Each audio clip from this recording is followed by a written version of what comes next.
A doctor live tweeted a cartel shootout as it happened.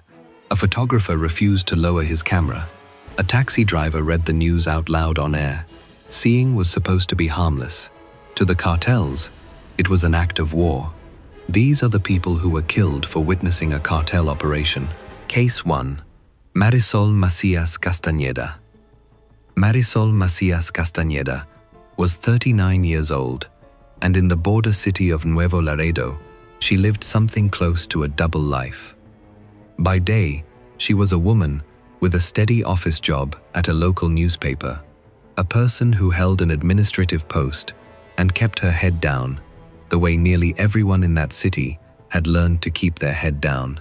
By night, she became someone else, a voice on the internet known to thousands of strangers as La Nena de Laredo, the Laredo girl, one of the few people left in her city still willing to write down in plain words what was happening on its streets. She was, in the most literal sense, a witness. She watched what the cartel did, and she told other people about it, and that was the entire reason she was killed. To understand what she was doing, it helps to understand the silence she was speaking into. Nuevo Laredo sits directly across the river from Laredo, Texas, one of the busiest crossing points on the entire border, and by 2011, it had become one of the most violently contested pieces of ground in Mexico. The Gulf Cartel and its former armed wing, Los Zetas, a group founded by deserters from the Mexican military, had split apart and turned on each other, and the war between them turned the city into a place of shootouts in the daylight, roadblocks thrown up at random, and bodies left in public to send messages. The men who ran that war did not only fight the police and each other. They reached into the newspapers and the radio stations and made it understood, through threats and kidnappings and attacks on newsrooms, that the violence was not to be reported. The newspaper where Marisol worked had itself been attacked years before. By the time she was killed, the local press in that part of Tamaulipas had largely gone quiet on the subject of the cartels, not out of indifference, but out of a perfectly rational fear. A reporter who wrote the truth could be killed for it, and many had been. Into that silence came the ordinary people of the city, who still needed to know which streets to avoid, where the gunmen had set up, when a firefight was happening near a school. They turned to the internet.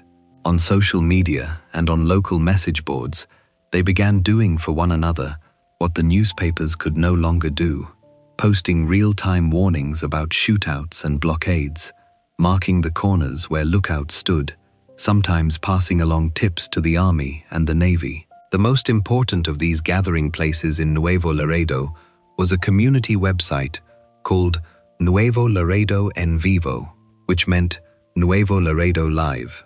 It was exactly what its name suggested, a running, collective account of what was happening in the city as it happened. It carried hotline numbers for the Army, the Navy, and the police. It had a section where residents could report the locations of drug gang lookouts and the points where drugs were being sold. It was, in effect, a citizen newsroom for a city whose real newsroom had been frightened into silence, and the information it carried was the kind of information the cartel most wanted buried. Marisol was one of its voices. Under the name La Nena de Laredo, she was a frequent and dedicated poster, sending her reports from a laptop or a cell phone, part of a loose community of people who used nicknames precisely so that they could speak freely without being identified. The anonymity was the whole point. A person posting under a pseudonym could describe a convoy of armed trucks or warn a neighborhood about a gun battle without putting a name and a face to the warning. For a long time, that thin layer of disguise was enough to keep the watchers safe. The people behind the nicknames believed, with good reason, that they were invisible, that they could see without being seen. What Marisol could not have known, what none of them could have known with certainty, was that the men they were writing about had begun to hunt them and had begun to find them. In the weeks before her death, That hunt had already announced itself in the most public way imaginable.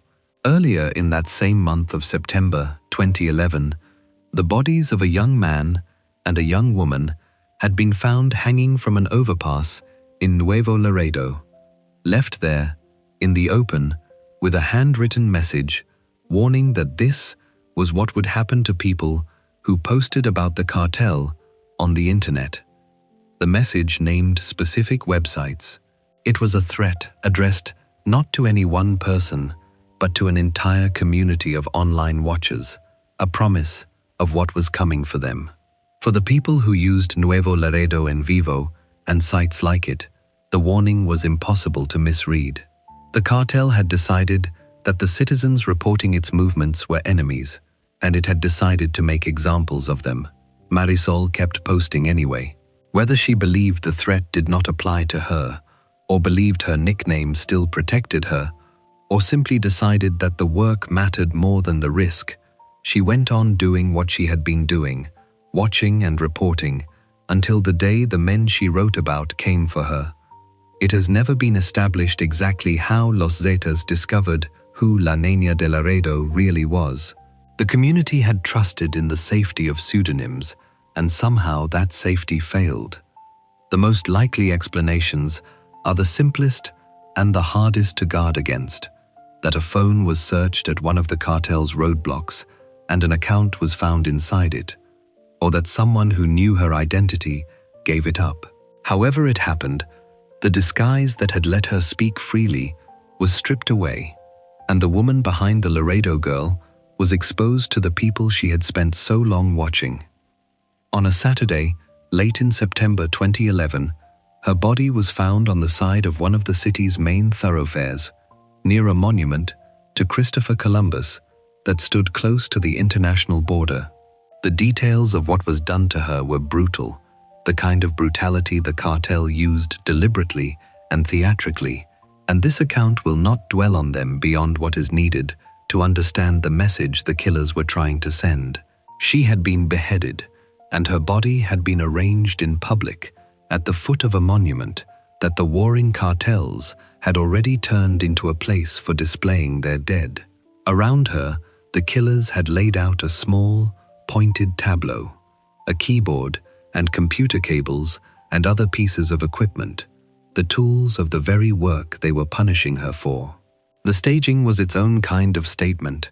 They were not only killing a woman, they were killing the Laredo girl, the watcher, the typist, the voice on the screen, and they wanted everyone who saw it to understand precisely why. They also left a handwritten message, the kind of public note the cartels used to claim their killings and to terrorize anyone who might be watching. The message was addressed to Nuevo Laredo en Vivo and to social networking sites in general. In it, the killers spoke in her online voice, declaring that she was the Laredo girl and that she was there, dead in the street, because of her reports and the reports of others like her. For anyone who doubted the reason, the message stated plainly that this had happened to her because of what she had done, because she had trusted the army and the navy. It closed by signing off in her own nickname, followed by a string of the letter Z, the signature of Los Zetas. The note did everything the killers wanted it to do. It confirmed who she was, it confirmed why she had died, and it turned her death into a warning aimed at every other person in the city who had ever opened that website to report what they had seen. The warning landed exactly as intended, and the grief and fear that followed played out, fittingly, in the same online spaces where Marisol had spent her nights. By late that Saturday, the chat room at Nuevo Laredo en Vivo had filled with people who recognized her, who had read her posts for months, who knew the Laredo girl even if they had never known her real name. They mourned her, and they raged against the cartel that had done it. One of them, posting under his own nickname, gave voice to the helpless anguish of the whole community, asking aloud why she had not armed herself, why a woman who spent her days reporting on such dangerous men had not found some way to protect herself from them. It was not a real question so much as a cry, the sound of people who had believed they were safe behind their screens, realizing all at once that they were not. The men they had been watching could watch back. The anonymity that had felt like armor had turned out to be cloth. Her killing did not stand alone, and that was the point of it. It was part of a deliberate campaign by Los Zetas against the citizen reporters of Nuevo Laredo, a campaign meant to shut down the flow of information that the cartel could not control through the silenced newspapers. The young couple hanged from the overpass earlier that month had been the opening of it. Marisol was its most prominent victim. Not long after her death, another body was left at the same Columbus monument, again with a message about posting on social networks. The third killing, in a single span of weeks, tied to what people had said online. The cartel was working methodically through the idea that ordinary people could see its operations and describe them to one another, and it was answering that idea with corpses left in public squares. What set Marisol's case apart, and what gave it a weight that reached far beyond Nuevo Laredo, was the recognition of what it represented. Her death is widely regarded as the first documented case of a journalist being murdered by a drug cartel, specifically in retaliation for reporting published on a social media site. That distinction matters because it marked a threshold. The cartels had long since learned to intimidate newspapers and broadcasters.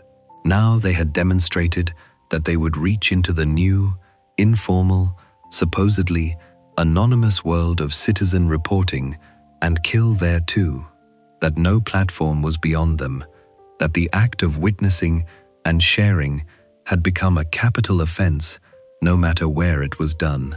For everyone who had taken comfort in the belief that social media offered a safe way around the silence, Marisol's killing was a brutal correction. The response from the wider world was loud, and in the end, it was also powerless to change anything on the ground. The Attorney General's office in Tamaulipas expressed its condolences to her family and announced an investigation. The familiar machinery that swings into motion after a killing draws attention and so rarely produces a result. International organizations devoted to the protection of journalists reacted with alarm. Press freedom groups counted her among the women journalists killed in Mexico that year, and warned that the country had become the most dangerous place in the hemisphere to report the news. The head of the United Nations cultural and educational body condemned the murder and called for the protection of those who informed the public. The Committee to Protect Journalists pointed to her case as evidence that even citizen reporters now needed training in how to protect their identities online, an acknowledgement that the simple cloak of a nickname was no longer enough. The website where she had posted created its own quiet memorial, a banner carrying her nickname and a message that she would always be present. None of it brought anyone to justice. None of it made the streets of Nuevo Laredo any safer for the next person who opened a laptop to warn a neighbor about a shootout. There is a particular sorrow in the shape of what Marisol Macias chose to do and what it cost her. She was not a soldier or an official or a person with any power to fight the cartel directly.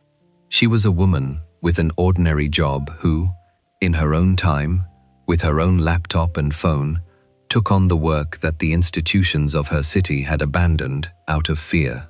The newspapers had gone silent. The police were compromised or overwhelmed, and so a 39-year-old woman sat down night after night and did the small, brave, unglamorous thing of telling her neighbors what she could see, where the danger was, which roads to avoid, so that other people might get home safely. She believed, by the account left in that final message, in the Army and the Navy, in the idea that information passed to the right hands might help. She acted as though seeing the truth and sharing it were normal things a person could do, the ordinary duties of a citizen, and in a place ruled by men who needed the darkness, that ordinary act made her a target. What lingers is how little she had to do to be killed. She did not infiltrate the cartel, or steal from it, or testify against it in any courtroom. She watched the city she lived in and described what was happening in it. The same thing thousands of people do every day, in every free place in the world, without a second thought. In Nuevo Laredo, under the rule of Los Zetas, that was enough. The men who controlled the city could not abide being watched, and they treated the woman who watched them the way they treated a rival army, with a public, theatrical killing meant to frighten everyone who might be tempted to do the same. Marisol Macías Castañeda was 39 years old, a newspaper employee and a citizen reporter, the Laredo girl who told her neighbors the truth in a city built on silence, and she was murdered for the act of seeing and saying what the cartel did. Before we move on, if you're enjoying this analysis, please consider subscribing. It helps the channel tremendously. The next case stays in Tamaulipas, but moves downriver to the city of Reynosa, where another woman took up the same dangerous work a few years later. A doctor by profession, she reported the city's shootouts and roadblocks in real time under the name Felina, until the cartel found her, killed her, and used her own account to broadcast the proof. Case 2. Maria del Rosario Fuentes Rubio. Dr. Maria del Rosario Fuentes Rubio almost always seemed to have her phone in her hand. To the people around her in the border city of Reynosa, that was nothing remarkable. She was a busy woman, a physician and a mother, the kind of person who is always reachable, always checking something, always tending to one more obligation. What almost none of them knew was that the phone was a doorway into a second life, a parallel existence she lived in secret, and that on the other side of it, she was one of the most watched and most wanted voices in the entire state of Tamaulipas. By the account of reporters who later pieced her story together, she was 36 years old. To the world, she was a general practitioner. On the screen, she was Felina, and being Felina is what got her killed. Reynosa sits directly across the Rio Grande from the Texas towns of Hidalgo and McAllen, a crossing point that makes it valuable to anyone in the business of moving things north. By the time Fuentes Rubio took up her secret work, the city belonged, in every practical sense, to the Gulf Cartel. That control was not only a matter of guns on the street, it reached into the institutions. The cartel had infiltrated the local police and the local government, and it had reached into the newsrooms, dictating what could be printed and what could be broadcast, until the professional press of Reynosa had been effectively silenced on the subject of the violence all around it. A shootout could rage through a neighborhood in the afternoon and never appear in the next day's paper. The official sources of information had been hollowed out, and into that vacuum stepped ordinary people with phones, residents who began doing for one another the work the newspapers no longer dared to do. The most important of those efforts was a citizen news network called Valor por Tamaulipas, which translated as Courage for Tamaulipas. It was a crowdsourced alert system, a place where residents could file anonymous reports about what was happening on their streets, and it grew enormous, followed by hundreds of thousands of people across the state who depended on it to know where the danger was. Fuentes Rubio became one of its contributors and, for a time, an administrator of a related project. On Twitter, she posted under the handle that her followers came to know intimately, hiding behind an avatar of Catwoman and the name Felina. Her specialty was the real-time danger alert. When gunfire broke out, when armed men set up one of the improvised roadblocks the cartels used to seal off a district, she would post the location, the cross streets, the description of the trucks, so that other people could steer their families away from it. Her warnings often went out under a hashtag that the local alert community watched constantly. a tag that had become so reliable that national outlets sometimes picked up its reports. What she did went beyond simply reporting danger.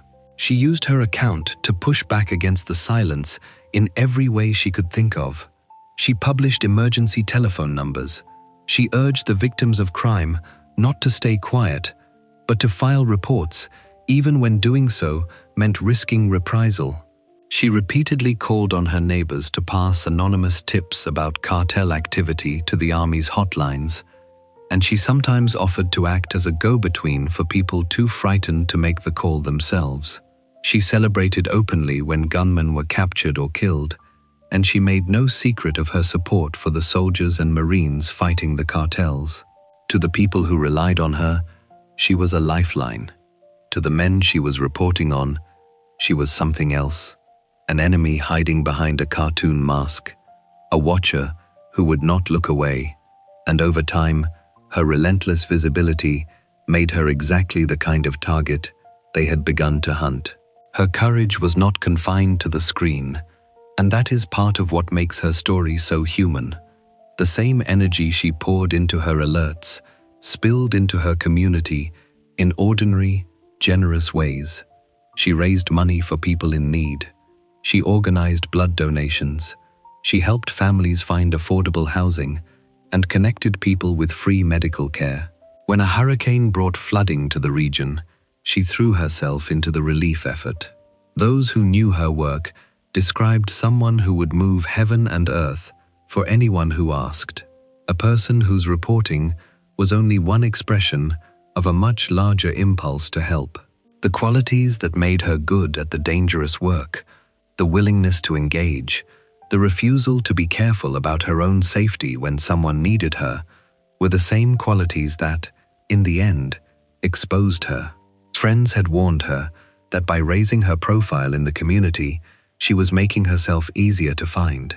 She listened to the warnings, and she did not change. The danger was not abstract.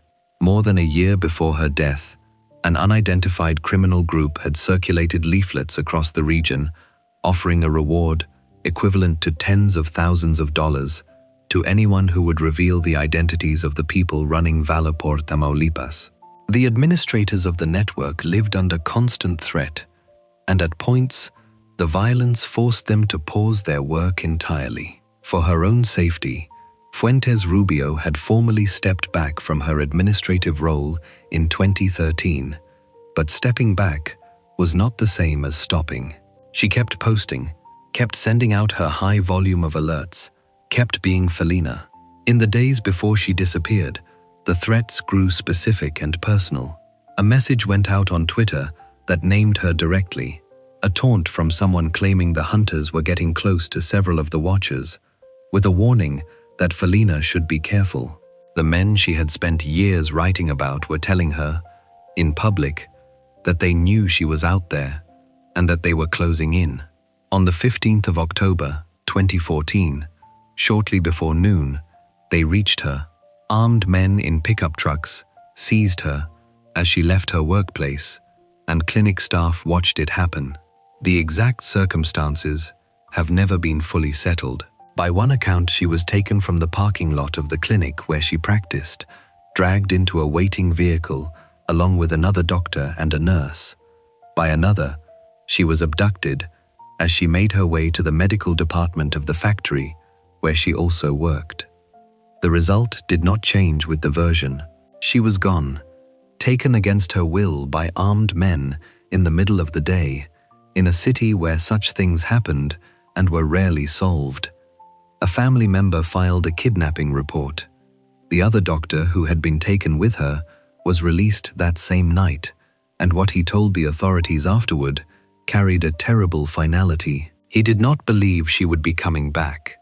What happened next was something new and uniquely cruel, an act that turned her own voice into a weapon against her. In the early hours of the following morning, the 16th of October, messages began appearing on her own Twitter account, posted by the people who held her.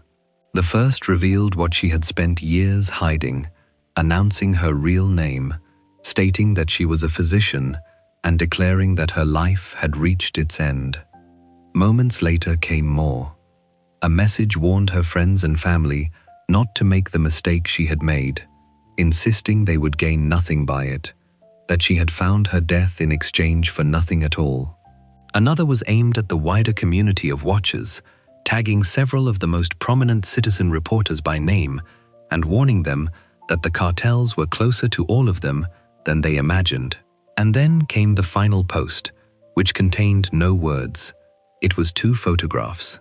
In the first, a woman sat against a dark background and looked at the camera. In the second, the same woman lay dead. The people who ran Valor por Tamaulipas confirmed that the woman in the images was Felina. Her account was shut down soon after. The killers had not only murdered her, they had used her death as a broadcast, sent out under the very hashtag her followers trusted, so that the warning would reach the maximum number of the people she had spent her life trying to protect. The motive behind it has never been cleanly established, and the uncertainty is itself part of the tragedy. 2 explanations have competed ever since. The first is the straightforward one, that the cartel had finally identified the doctor as the person behind the account, hunted her down, and killed her in reprisal for her years of online reporting. The second is stranger and, if true, even more arbitrary. By that account, she was abducted for a reason that had nothing to do with Felina at all, in connection with the death of a young child, the son of a man tied to the cartel, who had died after receiving medical treatment from her. In this version, her kidnappers only discovered who she really was when they went through her phone and found her account, and realized that the doctor in their hands was the famous watcher they had been hunting all along. The people who ran the network she worked with rejected that second story as a deliberate piece of disinformation. The truth has never been settled, and in a sense it does not soften anything either way. Whether she was taken for her reporting or merely unmasked by it once she was already in their hands, the end was the same. Once they knew she was Felina, she was not going to be allowed to live. There was one more layer of cruelty in the bureaucratic aftermath. Because the authorities never recovered a body matching the photographs that had been posted, the case officially remained a kidnapping rather than a homicide.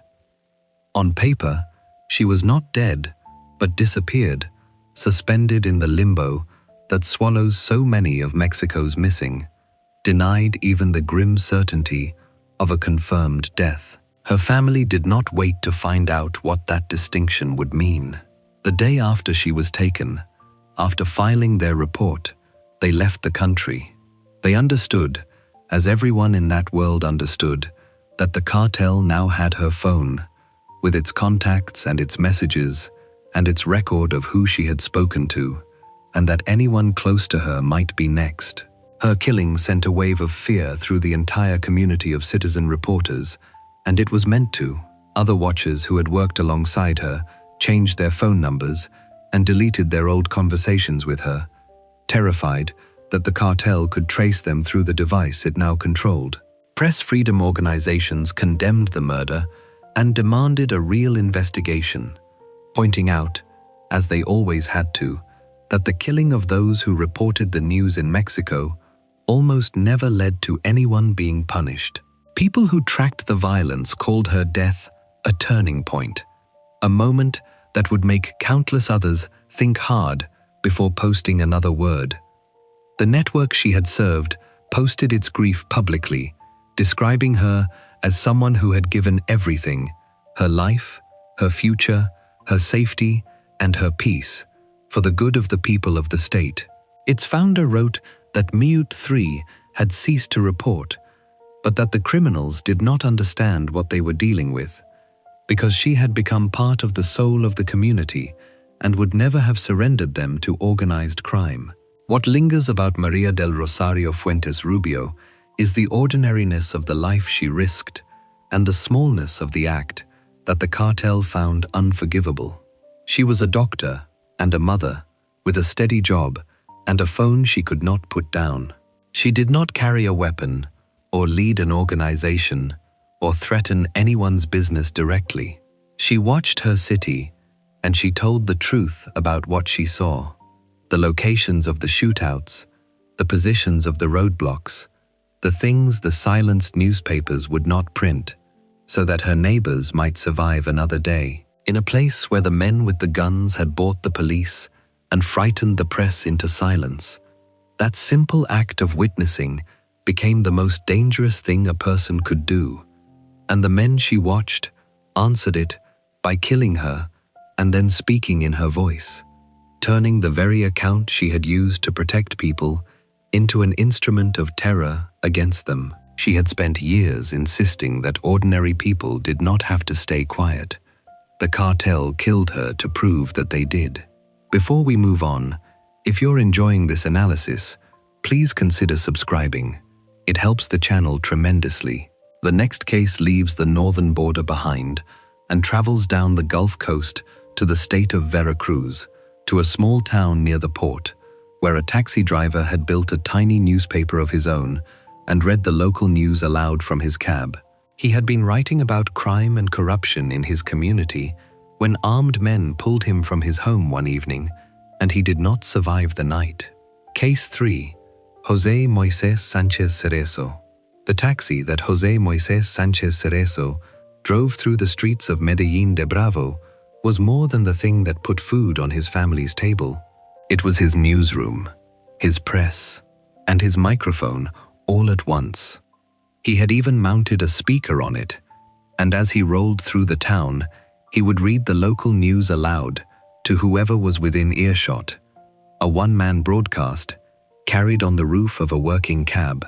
He was 49 years old, a self-taught newspaperman in a small town that the larger world had mostly stopped paying attention to, and he had built, almost entirely with his own hands and his own money, a tiny outlet of truth in a place where truth had become a dangerous commodity. He covered what was happening around him, and that is the simple reason armed men came for him on a January evening and did not let him live to see the morning. Medellín de Bravo is an unassuming municipality of perhaps 70,000 people, set in a river-crossed floodplain, only a short drive from the busy port of Veracruz and the beach resorts nearby. Few outsiders ever visit it. Its economy runs on farming and small commerce, the shops and modest restaurants that line a noisy main avenue, and because it sits just outside the orbit of the bigger city, the established news outlets largely ignored it. Whatever happened in Medellín, the road accidents and the corruption and, increasingly, the killings tended to go unrecorded unless someone local bothered to write it down. Sanchez was that someone. The reporters at the major papers who needed to know what was occurring in the town often relied on him, on the photographs and the information he gathered and passed along, because he was the one person consistently watching a place no one else would watch. His path into the work had been humble and entirely unofficial. Decades earlier, he had earned his living distributing one of the region's most read newspapers, carrying bundles of it through the dark in the early morning.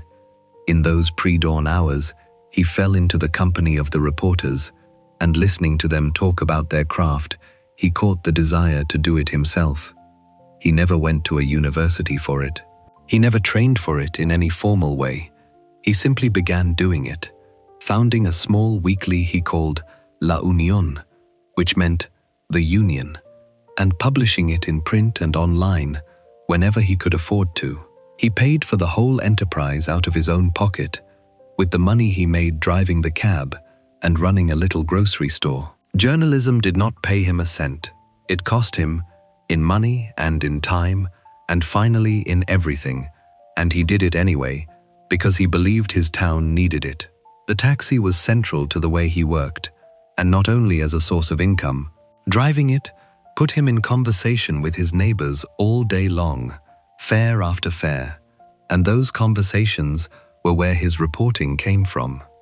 People climbed into his cab and told him what was bothering them, the streetlight that had been dark for months, the garbage that never got collected, the relative who had vanished, the body that had turned up at the edge of town. He listened, and he carried their complaints into the pages of La Unión, which became a kind of public ledger of the small injustices and the large dangers of life in Medellin. Much of what he printed was unglamorous, the ordinary failures of local government that affect ordinary people. But as the years passed, the subject matter darkened because the town itself was darkening. The change came with the arrival of the cartels.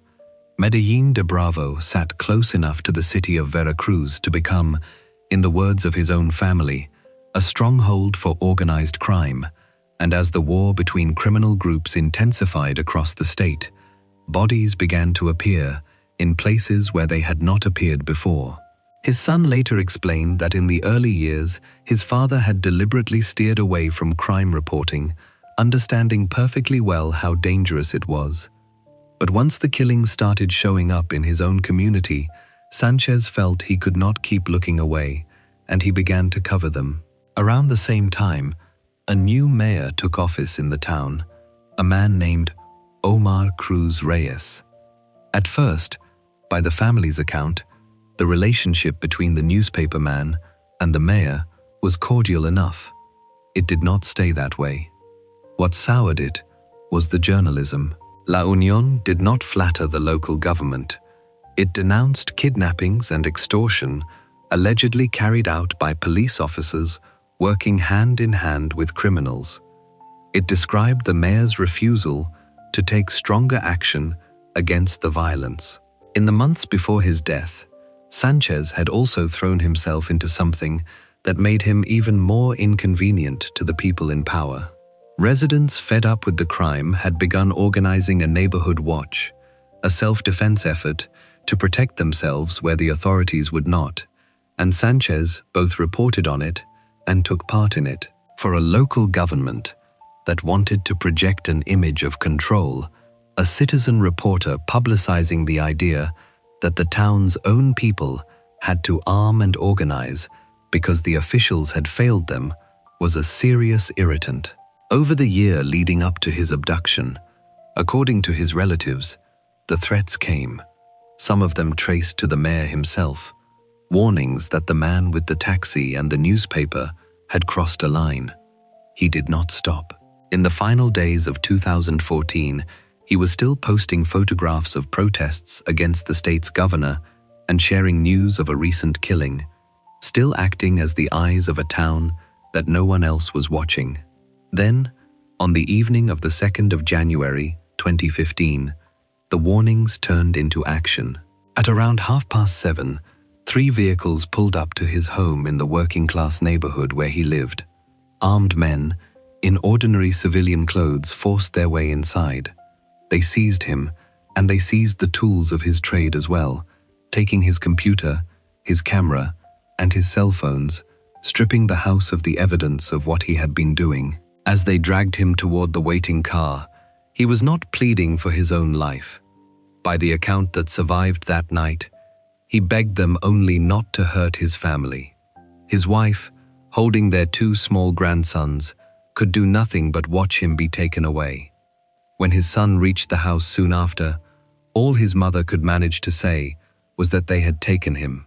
It was the last time anyone in the family saw Moises Sanchez alive.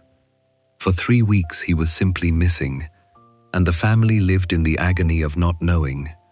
They searched, they pleaded with the authorities, and they ran into the wall that so many families in Veracruz had hit before them.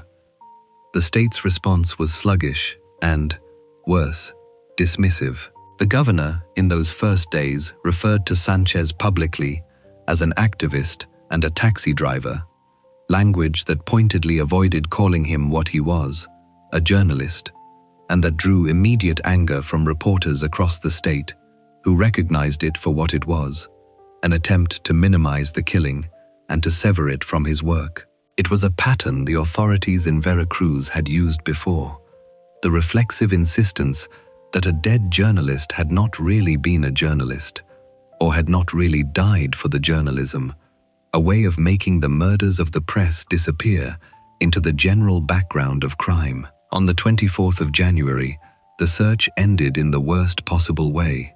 His body was found in a ditch in a town some distance east of Medellín de Bravo.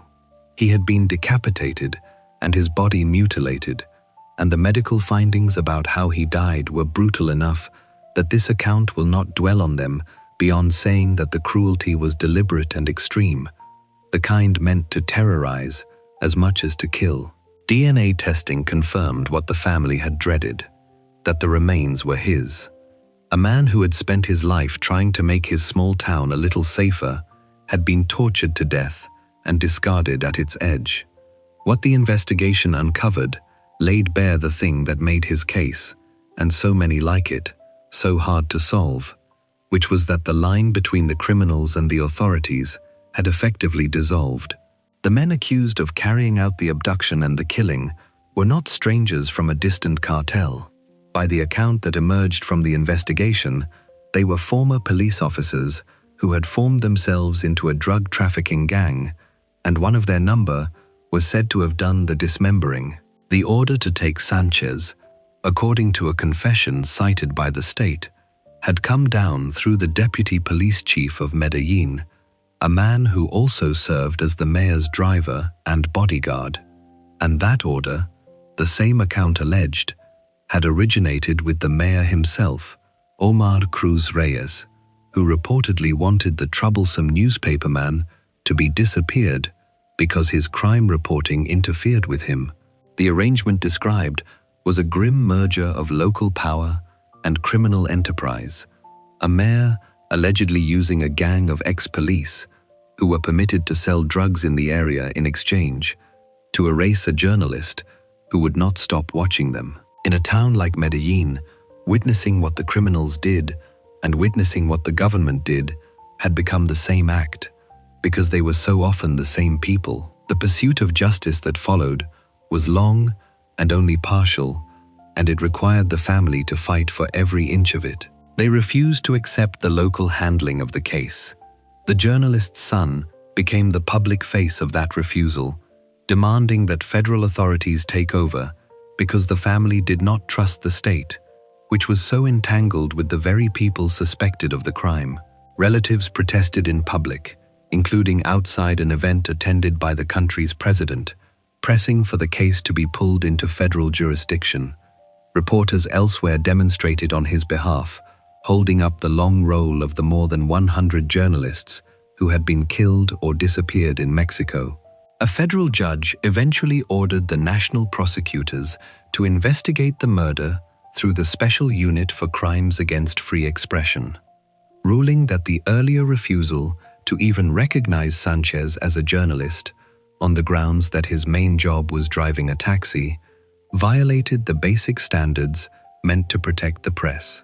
In the end, years later, 2 of the former police officers were convicted of his killing and sentenced to long prison terms.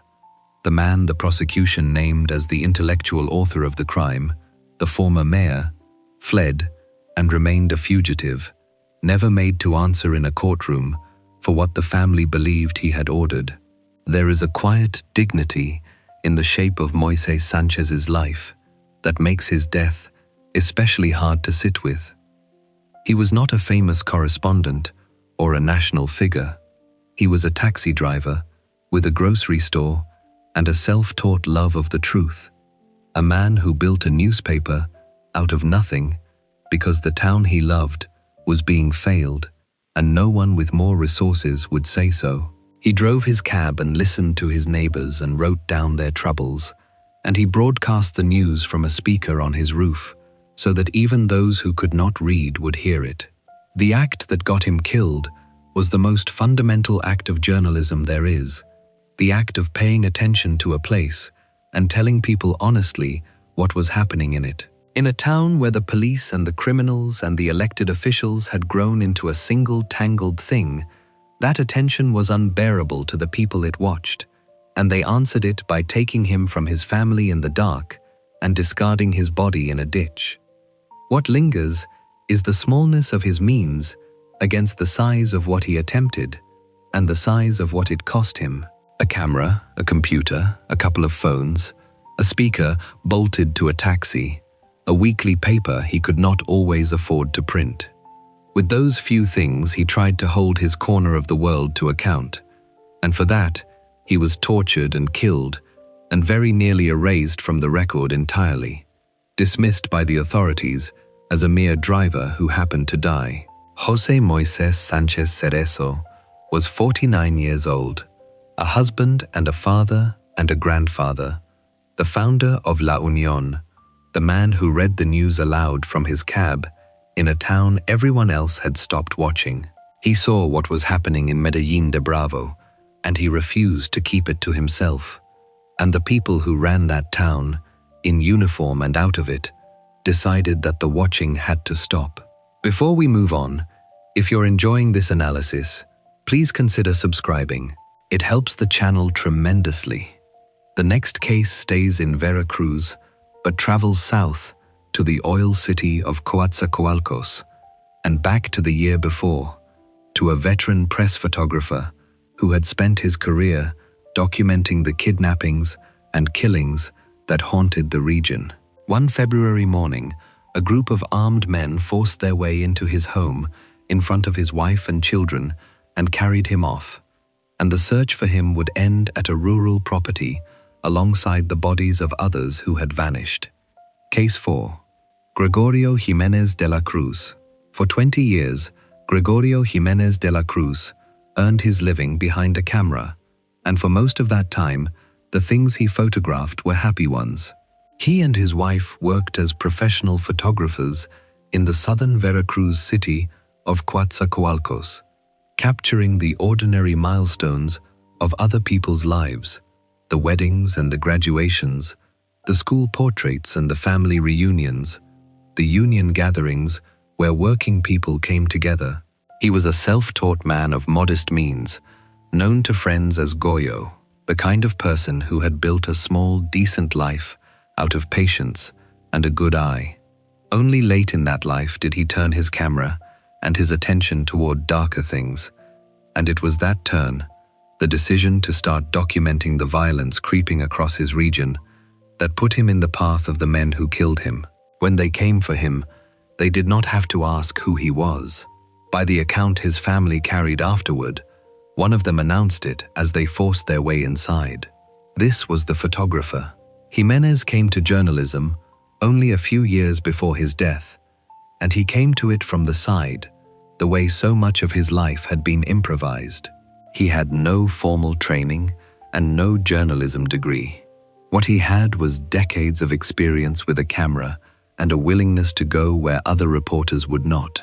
He became the police and crime correspondent for a local news agency and a regional daily, and he held a particular and lonely distinction in his corner of the state. He was, by the accounts of his colleagues, the only reporter based in Villa Allende, the district near Coatzacoalcos that other journalists referred to simply as the other side, a place dangerous enough that no one else wanted to cover it. The newspapers paid him almost nothing. To survive, he kept shooting the parties and the weddings on the side, a crime reporter by trade and an event photographer by necessity, stretching a thin income across a large family. The region he covered had become one of the most frightening places in Mexico to do that work. Southern Veracruz, with its ports and its petrochemical plants, had fallen under the shadow of Los Zetas, the criminal group that dominated the drug and people smuggling routes through the area, and that had turned kidnapping into a thriving business. The petrochemical industry around Coatzacoalcos provided a steady supply of targets, workers whose families could be squeezed for ransom, and abductions had become a routine feature of life. Jimenez covered those abductions. He covered the violence inflicted on the migrants passing through on their way north. He documented the kidnappings and the disappearances that the larger world rarely heard about, because he was the one person standing in that particular gap, watching a place no one else was watching and recording what he saw. He understood the danger of it completely, and he was afraid. To protect himself, he sometimes published under a pseudonym, signing his most sensitive work as the Panther, and when a story was especially dangerous, he would let it run under no name at all, attributed only to the editorial staff, trying to put distance between himself and the words. Being the sole reporter in a small place made that distance almost impossible to maintain. Everyone knew who he was. In the days before he was taken, he spoke to a couple of his colleagues and said something that reads now as a premonition, telling them that if anything happened to him, he was leaving them the task of speaking up for him, of advocating on his behalf. He had seen enough of how these things went to know that he might one day need someone to carry his name forward. One of the disappearances he had documented would turn out to be bound to his own fate in the most terrible way. A local union leader named Ernesto Ruiz Guillén, a man who had spoken out openly against organized crime, had vanished before Jimenez did. Jimenez knew him. He had photographed union events under the man's direction, and when Ruiz Guillén disappeared, Jimenez wrote about it, adding the missing union leader to the record of the vanished that he was keeping for his community. He could not have known that in writing about that disappearance, he was describing the place he himself would soon be taken. On the morning of the 5th of February 2014, Jimenez did what he did every weekday. He drove his children to school, and then he came home. He had just walked back into his house with 2 of his daughters when a grey vehicle pulled up outside. 5 masked men, carrying pistols and knives, forced their way in. They had come for him specifically, and they made that plain with the words his family would never forget, identifying him as the photographer as they seized him.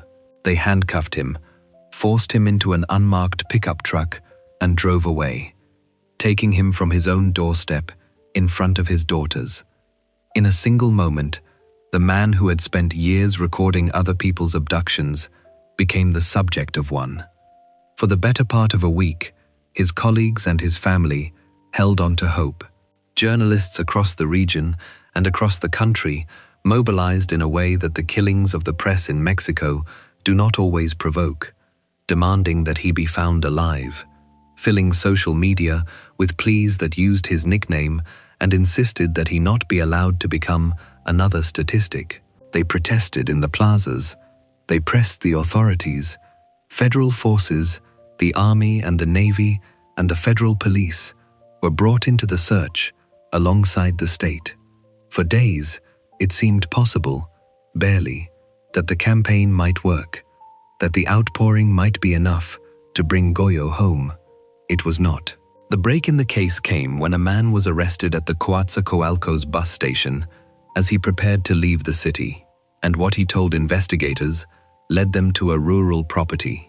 On the 11th of February, 6 days after he had been taken, the body of Gregorio Jimenez was found in a shallow, unmarked grave at a safe house in a town some distance to the southeast.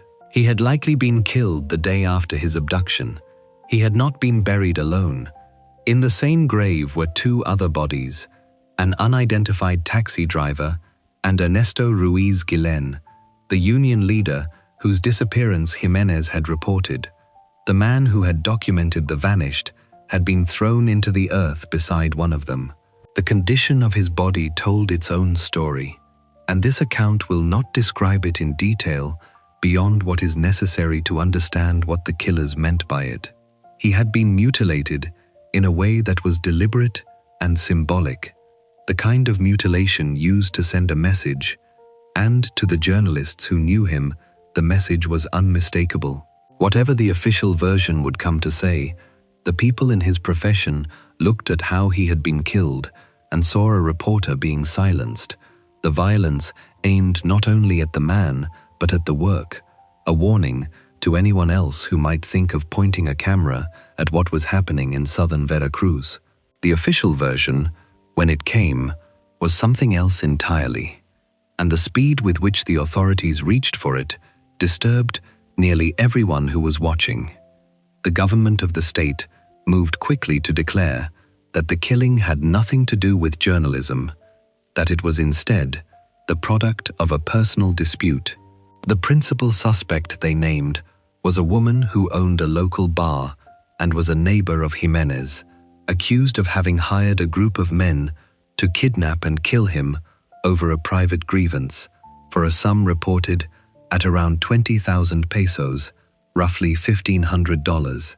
The explanations offered for the grievance shifted, described at various points as a falling out connected to a failed romance between their children and as anger over something he had published. Co-workers said the woman had threatened him after one of his articles, telling him he did not know who he was dealing with and warning that she would send people to settle the score. The journalists who had known and worked alongside Jimenez did not accept the tidy framing, and they said so. They found it troubling that the authorities had ruled out his work as a motive almost before the investigation had begun, in a state with a long and miserable record of insisting that dead reporters had not really died for their reporting. They pointed out inconvenient facts.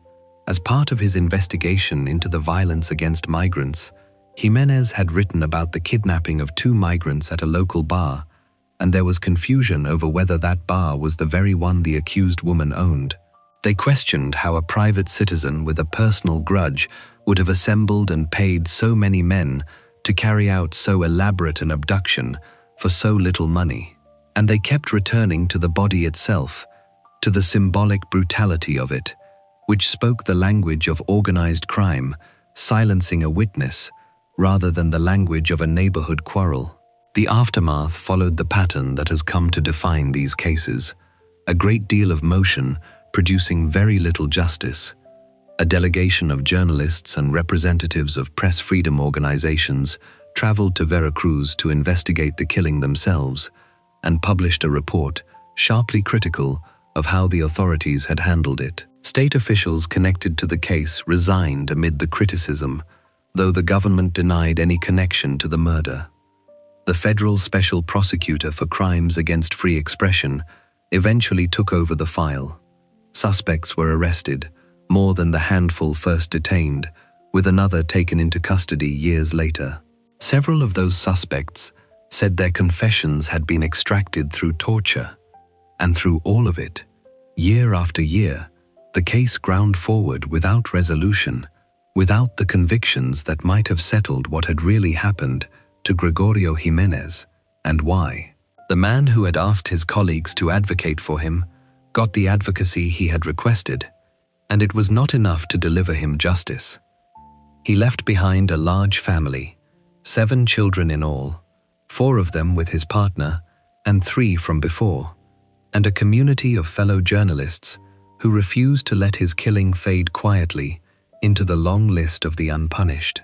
His death came at a moment when Veracruz had already become a graveyard for the press, when he was at least the 10th journalist killed in the state, under a single governor, and others were still missing, and it became one of the most notorious of all those killings, precisely because of the official insistence that it had nothing to do with the work.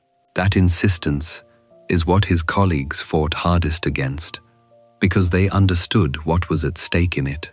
If a crime reporter could be abducted from his doorstep and buried in a clandestine grave, and the state could simply declare it a private matter, then the silencing was complete. The watching had been punished, and the punishment erased in the same motion. What lingers about Gregorio Jimenez de la Cruz is the long arc of the camera in his hands, from the weddings and the graduations to the kidnappings and the disappearances, and the way the world he photographed finally reached out and took him. He was a man who came to dangerous work late and reluctantly, who knew he was afraid and did it anyway, who hid behind a false name when he could and kept reporting when he could not.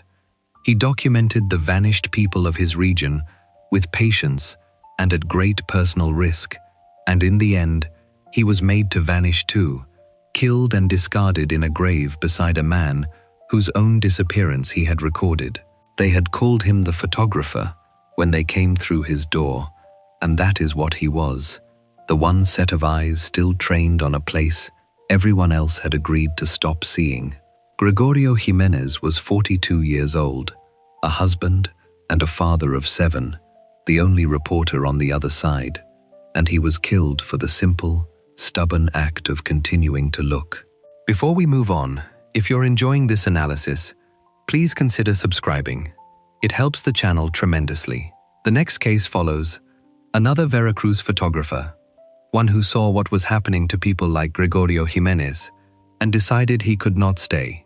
He fled the state for the capital, believing that Mexico City was a place where journalists could be safe.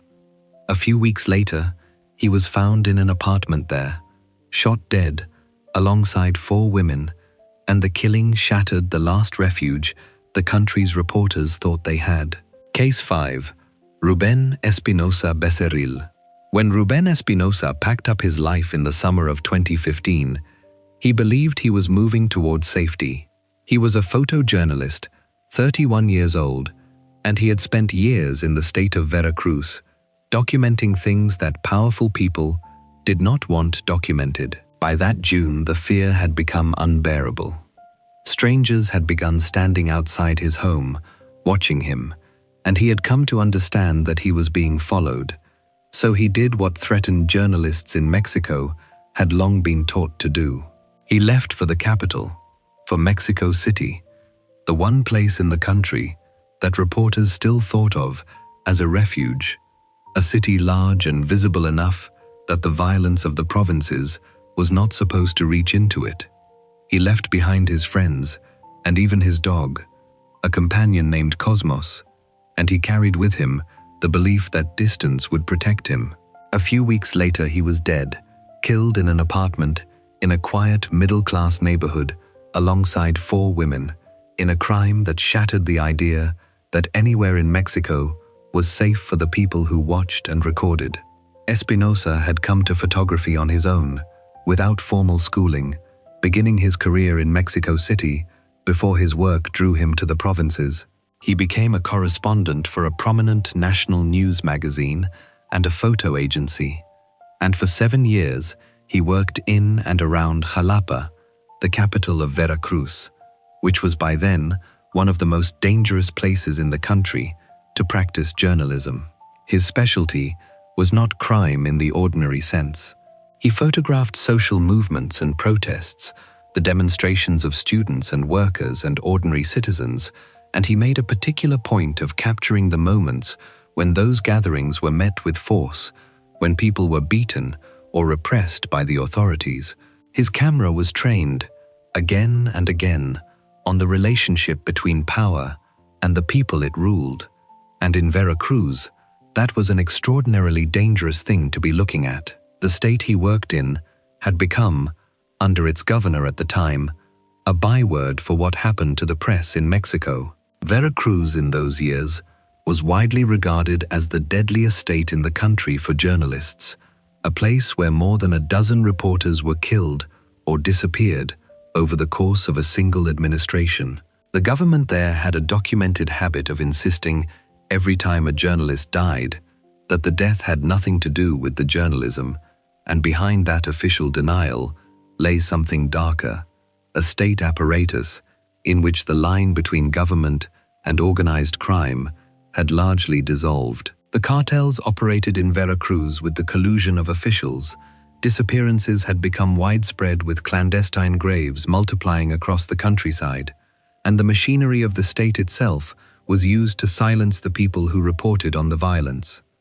To photograph repression in Veracruz was to photograph the operations of a merged criminal and governmental power, and the men who ran it did not forgive being seen. Only about a month before the killings in Mexico City, the state's governor had stood before reporters on a day meant to honor free speech and delivered what sounded less like a warning than a threat, telling journalists to behave and saying that he intended to shake the tree and that many rotten apples were going to fall. Espinosa learned that personally. One of his photographs in particular had made him a marked man. He had captured an unflattering image of the governor and published it in the national magazine he worked for, and the image enraged the man, who reportedly sent people to buy up every print they could find. Espinosa had also spoken out about the long list of journalists who had been killed or had vanished under that administration, refusing to stay quiet about the pattern, even as he documented it. The threats followed.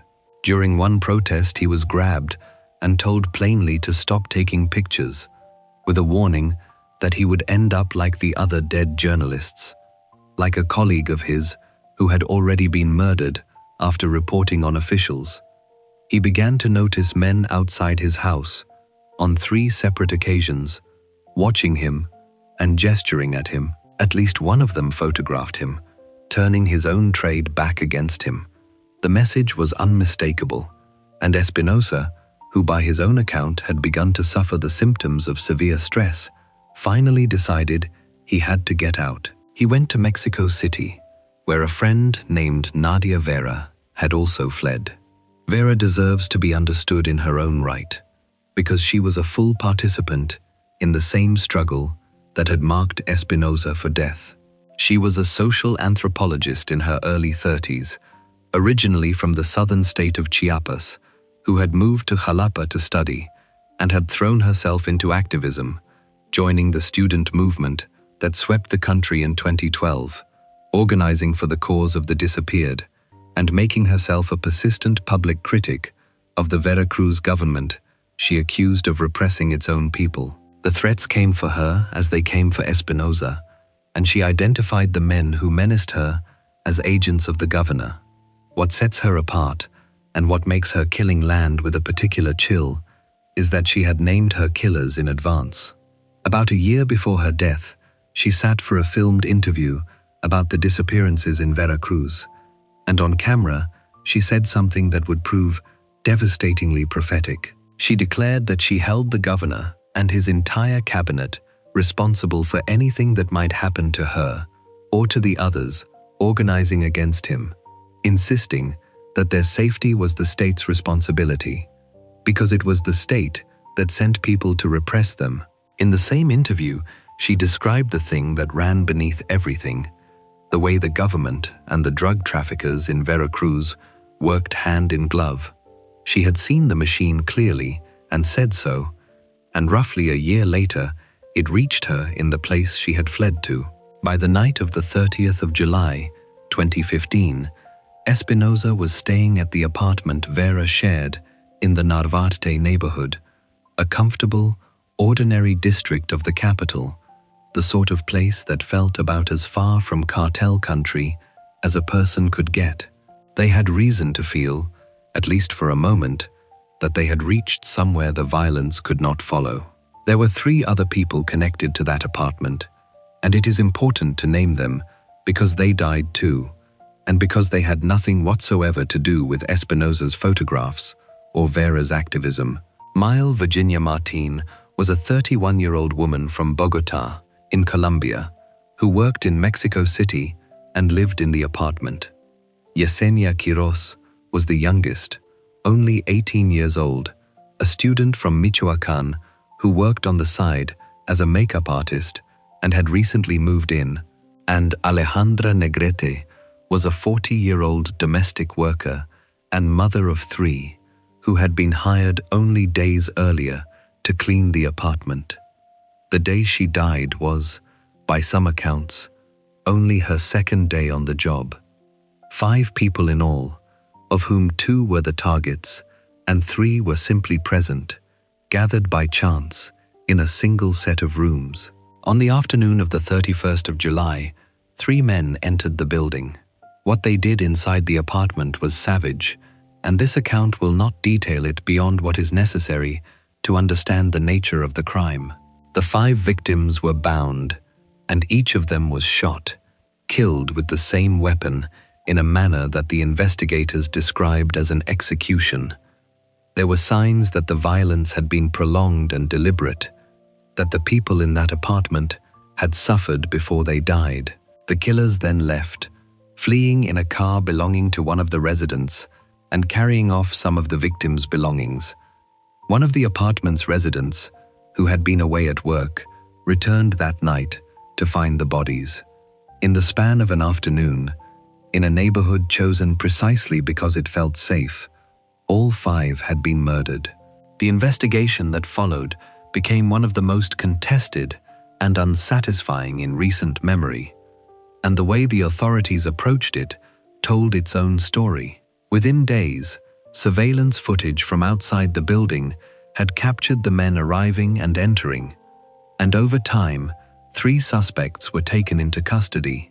But the official theories about why it had happened pointed everywhere except the one direction the victims' families considered most important.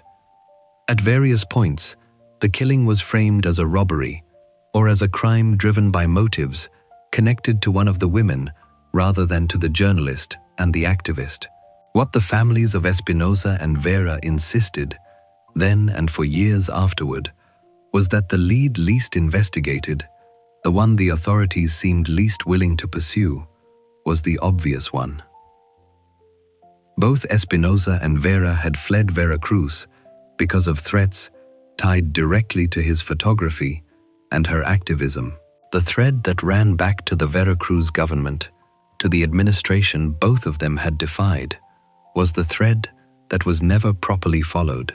The families fought too, against the way the public attention fixed almost entirely on the male photojournalist, while the murders of the 4 women were too often pushed aside. That refusal mattered because of what it left unresolved. The case has never been truly solved. The men who carried out the killings may have been identified, but the question of who ordered it and why was never answered to the satisfaction of the people who lost their loved ones. Espinosa's sister became a tireless advocate, returning again and again over the years to the same point, that the investigators had sent their letters and received their replies and made no real progress on the only lead that connected her brother's death to the work that had made him a target. The governor whose administration the families pointed toward would eventually fall from power, flee the country, and be arrested abroad, convicted on corruption-related charges, and sentenced to a prison term of 9 years, admitting in the process that he had worked with criminal elements, a man whose tenure had become synonymous with the disappearance of journalists. The man whose name Nadia Vera had spoken into a camera as her future killer ended up convicted of looting his state, but no one was ever held to account for the apartment in Narvarte. This case sits somewhat apart from the others in this account, and honesty requires saying so plainly. The hand most suspected in Ruben Espinosa's killing was not that of a cartel in the ordinary sense, with a clear name and a clear territory. It was the shadow of a state government, an administration accused of operating against its critics through exactly the kind of violence the cartels used. In Veracruz, under that governor though, the distinction had largely lost its meaning. The state and organized crime had grown into each other so completely, the disappearances and the silencing carried out so interchangeably by official hands and criminal ones, that documenting the repression of that government was documenting the workings of a criminal enterprise that happened to wear the uniform of the state. It was the very thing Nadia Vera had described on camera, the government and the traffickers working hand in glove. Espinosa had photographed that enterprise in action, and whoever finally killed him, the reason was the same reason that runs through every story here. He had seen too much, and he had shown it to too many people. What gives the case its particular weight is the cruelty of the timing and the company of the dead. Espinosa had done the responsible thing, the thing the system told, threatened reporters to do. He had recognized the danger, taken it seriously, and removed himself to the safest place his country had to offer. The whole logic of survival for a Mexican journalist rested on the idea that the capital was beyond the reach of provincial vengeance, that a person could flee there and breathe. His death, and Nadia Vera's, demolished that idea. If a photographer could be hunted from Veracruz all the way into a quiet apartment in Mexico City and executed there, then the refuge had never existed. Reporters across the country understood this immediately, and the understanding was devastating. The island of protection had been shown to be no island at all. There was, as one of them put it, nowhere left to run. And there were the women. Nadia Vera had made her own choice to defy the powerful, and she paid the price activists in Mexico so often pay. But Mael Martin and Yesenia Quiroz and Alejandra Negrete had made no such choice. They were a young woman from another country, an 18-year-old just beginning her adult life, and a mother of 3, earning a living by cleaning houses, who had the catastrophic misfortune of being in that apartment on that afternoon. They were killed alongside the targets for no reason other than presence, swept up the way bystanders are always swept up in this kind of violence. Their deaths, a measure of how little the people who do it value any life that gets in the way. The families fought to have all 5 remembered together, with equal dignity. The house cleaner, on her second day of work, granted the same weight as the journalist and the activist.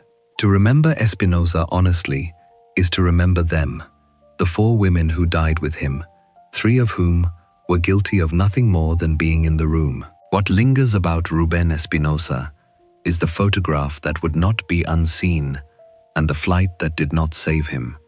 He was a man who pointed his camera at power and recorded what power did to the people beneath it, in a state where doing so was a kind of slow suicide. He saw the danger coming, and he ran from it, all the way to the heart of the country, to the one place he had been promised was safe, and the danger followed him there and killed him with 4 others in a quiet apartment on an ordinary afternoon.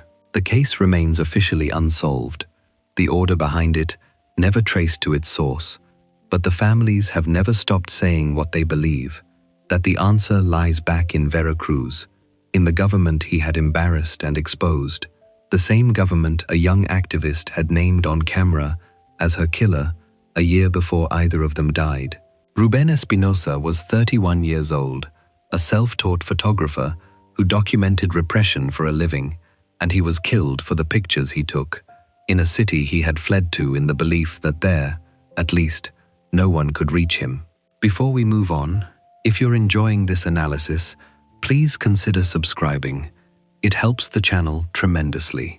The next case leaves the south behind and returns to the northern border, to Nuevo Laredo, and back to the very beginning of the cartel's war on the people who watched them. Before the doctor with the phone and the woman beheaded for a website, there were 2 young people, barely out of their teens, found hanging from a pedestrian bridge one morning, left there with a message warning everyone who dared to post about the cartel online. Case 6, the 2 from the bridge. No one ever learned their names. They were 2 young people, a man and a woman, both apparently in their early 20s, and when their bodies were found one Tuesday morning in September 2011, hanging from a pedestrian bridge in the border city of Nuevo Laredo, there was nothing left to say who they had been. 36 hours passed, and no one came to claim them. They remained, in the official record, unidentified, 2 anonymous figures in their 20s whose lives ended in the most public way imaginable and whose names were never recovered. In a list of people killed for witnessing what the cartels did, they hold a particular and terrible place, because they were among the very first, and because the most chilling thing about their deaths is that it was never even certain they had done the thing they were killed for. To understand why 2 unnamed young people came to be displayed from a bridge, it helps to understand what was happening to information in Nuevo Laredo at that time. The city sits on the Texas border, and by 2011, it was deep in the war between the Gulf Cartel and Los Zetas, the brutal former enforcers who had broken away from the Gulf organization and turned on it. The Zetas, founded by deserters from the military, held a powerful grip on the city, and one of the ways they held it was by controlling what could be said about them. They had silenced the local press through threats and attacks, until the newspapers and broadcasters no longer reported on the violence around them. A gun battle could fill the streets and never appear in the news. For the people who actually lived there, that silence was not abstract. It was a daily danger, the absence of the basic information a person needs to keep a family safe, to know which roads to avoid and which neighborhoods had become battlegrounds. So the people turned to one another, and they turned to the internet. Across Nuevo Laredo, ordinary residents began using social media and local forums to do what the press could no longer do, posting real-time warnings about shootouts and roadblocks, marking the corners where armed men stood watch.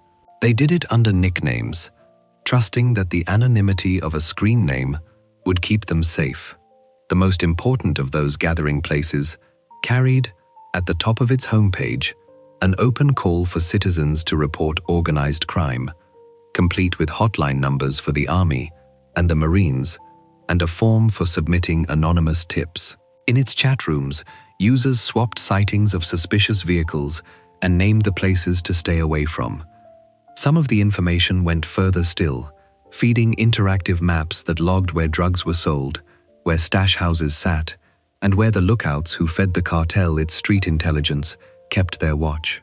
For an organization like the Zetas, whose entire operation depended on controlling the streets and seeing without being seen, that flow of citizen information was an intolerable threat. Ordinary people, with their phones and their nicknames, had built a kind of distributed surveillance of the cartel, and the cartel decided to crush it. The killing of the two young people on the bridge was the opening move in that campaign, and it was designed for maximum visibility. Their bodies were left hanging in public, in a busy place where the whole city would see them, and they had been tortured before they were killed, in the deliberate, theatrical way the cartels used to turn a death into a message. This account will not describe what was done to them, beyond saying that the cruelty was extreme and that it was meant to be witnessed. Near the bodies, the killers left handwritten banners, and the banners made the purpose plain. They warned that this was what would happen to people who posted things on the internet, told the online community that the cartel was watching them, and named specific websites that reported on drug violence. The banners were signed with a single letter, the Z that marked the work of Los Zetas. Two anonymous young people had been turned into a billboard, a warning addressed to every resident of the city who had ever opened a laptop to report what they had seen. What made the killing genuinely new and genuinely terrifying was who the victims were. Cartels had threatened and killed traditional journalists and bloggers before. These two were something different. They were, as far as anyone could tell, ordinary social media users, the kind of everyday citizens who posted on Twitter and Facebook and local forums, indistinguishable from the thousands of other residents doing exactly the same thing. This appears to have been the first time the cartels reached past the professional press to strike at the ordinary online crowd itself, to tell the regular people of the city that their nicknames would not protect them, that the simple act of posting could get them hung from a bridge. The disguise that the whole citizen reporting community had relied on, the belief that a screen name was a shield, was the precise thing the killing was meant to destroy. And here lies the detail that gives the case its haunting quality. It was never established that the two young people had actually posted anything at all. The official who spoke about the case acknowledged the obvious problem, that because people online used false names, it was nearly impossible to confirm whether these particular victims had ever written a word about the cartel. They might have been active reporters. They might have been chosen almost at random, two young people seized and made into an example precisely because their identities did not matter. In a sense, the uncertainty was the point. The terror did not depend on the victims being guilty. It depended on everyone watching being unable to feel safe. on the message that the cartel could take anyone, named or unnamed, guilty or innocent, and use them to frighten an entire population into silence. If even two anonymous people in their 20s could end up hanging from a bridge over the suspicion of online posts, then no one who posted was safe, and that was exactly the lesson the Zetas wanted the city to absorb. The killing did not stand alone. It was the first of a rapid series, an organized campaign carried out over a matter of weeks. Less than 2 weeks after the bodies were taken down from the bridge, a woman who had been a prominent contributor to one of the citizen reporting sites was murdered and displayed in another public place in the same city, her death announced with a banner that spoke in her online voice. Weeks after that, a man said to be a moderator of the same site was tortured and killed and left with a message of his own about the dangers of posting on social networks. In under 2 months, 4 people connected, or merely suspected of being connected, to the online reporting community were killed in Nuevo Laredo. The 2 from the bridge had been the beginning of it, the first warning shot in a deliberate effort to terrorize an entire city out of telling the truth to itself. The campaign drew attention well beyond Mexico, and it provoked both fear and a striking defiance. International press freedom organizations recognized the killings for what they were, a strategy to intimidate ordinary social media users into giving up the one channel of information they had left. The online communities of Nuevo Laredo and the other border cities, frightened as they were, did not simply collapse. Users across the region issued joint appeals for protection and demanded that the government solve the murders and defend their right to speak. Some adjusted how they posted, taking new precautions, scrubbing the maps that had so threatened the cartel. But many kept going. On the very sites the cartel had tried to silence, users posted messages of defiance, reminding one another that their reporting had real effects, that lookouts had been captured and criminals jailed because of the information they shared, and urging each other to keep reporting in memory of those who had been killed. The act of witnessing, the thing the cartel had tried to drown in blood, continued. There is a particular weight to mourning people whose names are unknown. For the named victims in these accounts, there are families to grieve, biographies to recover, photographs to hold up. For the 2 from the bridge, there is almost nothing, only the bare facts of their youth, their apparent ages, and the manner of their deaths. Somewhere, there were people who loved them, who may have spent days or weeks not knowing what had become of them, who may never have been able to claim them at all. They vanished into the anonymity that the cartel imposed on them, denied even the dignity of a name in the public record. And yet that very anonymity is what makes them stand for something larger than themselves. They were ordinary as anyone in the city, and that was the message. The cartel was not only killing the prominent watchers, the famous accounts, and the newspaper people, it was willing to kill the anonymous, the unremarkable, the young, to make every single person who might post a warning understand that they were within reach. What lingers about the 2 from the bridge is how completely they were used. In life they may have been students or workers, sons and daughters, friends and neighbors, people with phones and opinions like everyone else. In death, they were reduced to an instrument, 2 bodies turned into a public warning and then left unclaimed, their humanity erased twice over, first by the killing and then by the silence that swallowed their identities. They were among the earliest casualties in the long war the cartels waged against the people who dared to watch them and say what they saw, and they paid for that act, or merely for the suspicion of it, with everything they had, and even with their names. 2 young people, a man and a woman in their early 20s, were hung from a bridge in Nuevo Laredo to frighten a city into looking away. And the cruelest part of it is that the world will never know whether they had looked at anything at all. Before we move on, If you're enjoying this analysis, please consider subscribing.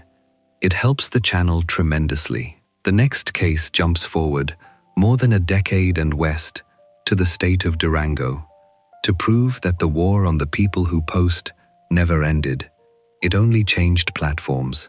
A man who reported his region's criminal underworld to tens of thousands of followers on social media under a single bold nickname was found dead on a highway with a message pinned to his body, killed for the same reason the two from the bridge were killed, years and a whole new technology later. Case 7. Miguel Ángel Beltrán Martínez. On the screens of tens of thousands of people across the state of Durango, Miguel Ángel Beltrán went by a single bold word. He called himself Capo, the street term for a crime boss, an almost playful name for a man whose work was reporting on the real ones. Behind the nickname was someone the cartels of 2011 could scarcely have imagined as a threat, a 60-year-old veteran newspaperman who had spent the better part of his life in the print and broadcast media of his city. He had reinvented himself late, as so many local journalists had to, trading the dying world of newsprint for the immediacy of a phone, and in his final years, he reached more people through short videos than he ever had in the papers. He was killed for the same reason the two anonymous young people were hung from the bridge in Nuevo Laredo 14 years earlier, and his death is proof that the war on the people who post about the cartels never ended. It only moved to a new screen. Beltrán's career stretched back decades. He had worked for local newspapers in Durango, covering the police beat, reporting on social issues, even commentating on sports, and at one point, he served as a spokesman for a teachers' union in the state. He was, in other words, a fixture of his city's media for a generation, a known quantity, the kind of working journalist who had seen the profession through its lean years and its lean pay. As the traditional outlets withered, and as the public increasingly lived on their phones, he followed them there. He built a presence on the newer platforms, posting under the Capo handle on the video app where short clips spread fast, and running a social media page that drew a substantial local following of around 27,000 people. He kept a blog and posted on other networks as well. His content was a steady stream of the things his city needed to know. Short articles and videos about Durango politics and Durango crime, the local stories that the shrinking professional press could no longer fully cover. That migration from the newsroom to the phone carried a hidden cost, one that shaped his fate.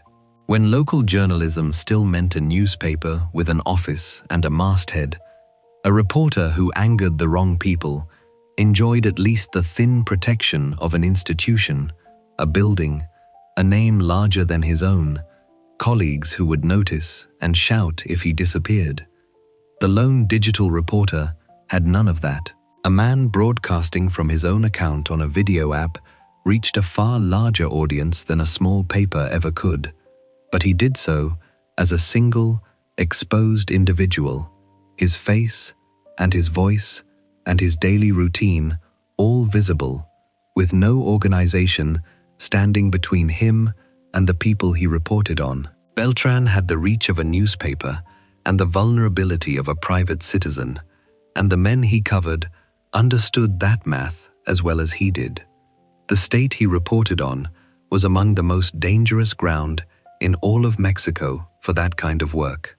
Durango sits in the rugged interior of the north, a piece of the region long known as the Golden Triangle, the high, remote country where the states of Durango, Sinaloa, and Chihuahua meet. For generations, that triangle has been the heartland of Mexico's drug production, its hidden valleys planted with marijuana and opium poppies, and, more recently, given over to the clandestine laboratories that produce synthetic drugs. It is country so isolated and so dominated by organized crime that the government has often been unable to reach into the worst of it, and the Sinaloa Cartel, one of the oldest and most powerful trafficking organizations in the world, has held sway there for decades. Both the Mexican and the American governments documenting its deep and lasting presence in the state. The particular criminal world Beltran covered had a name and a history. Much of Durango fell under the influence of a clan from a remote mountain village in the Golden Triangle, a family-run organization that local reporting referred to as Los Cabrera. The Cabrera Sarabia group, longtime allies of one of the cartel's founding bosses and a key piece of the Sinaloa structure in the state. The group commanded an armed wing of its own and had risen through extreme violence. During an earlier chapter of its ascent, the discovery of hundreds of bodies in clandestine graves near the state capital had revealed just how much blood had been spilled in the contest for control. By the time Beltran was filming his videos, that world had been thrown into open war. After the dramatic removal of one of the cartel's longtime leaders, the Sinaloa organization had split into warring factions, the sons of the imprisoned kingpin on one side and the faction loyal to the captured boss on the other, and the fighting had spilled across Durango, Sinaloa, Chihuahua, and Zacatecas. The clan that ran Durango fought for one of those factions, and through 2025, the state and its highways became a battleground, with bodies turning up on roadsides, dismemberments, and convoys of gunmen moving through the countryside. To post videos naming gangs and reporting arrests in that environment was to step directly into the line of fire, and in his last days, Beltran did exactly that. His final posts left little doubt about what he had been looking at. A few days before he disappeared, he put up a video alleging that a man arrested over in the neighboring state had ties to the Sinaloa cartel. The day after that, he reported on the arrest of a leader of the very Durango-based group at the center of the state's violence, the clan fighting for control of its territory, and he went a step further, warning his followers that the arrest could touch off bloodshed in Durango. The warning was not idle. In a state where a single arrest could upset the balance between warring factions and set off a wave of retaliation, a journalist publicly narrating those arrests to tens of thousands of people was treading on the most sensitive ground imaginable.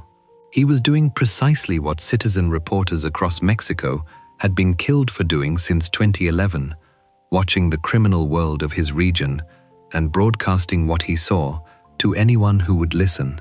According to his colleagues, he had also reported receiving direct threats after publishing about government fraud and abuse, a reminder that in Durango, as in so many states, the lines between official corruption and organized crime ran close together.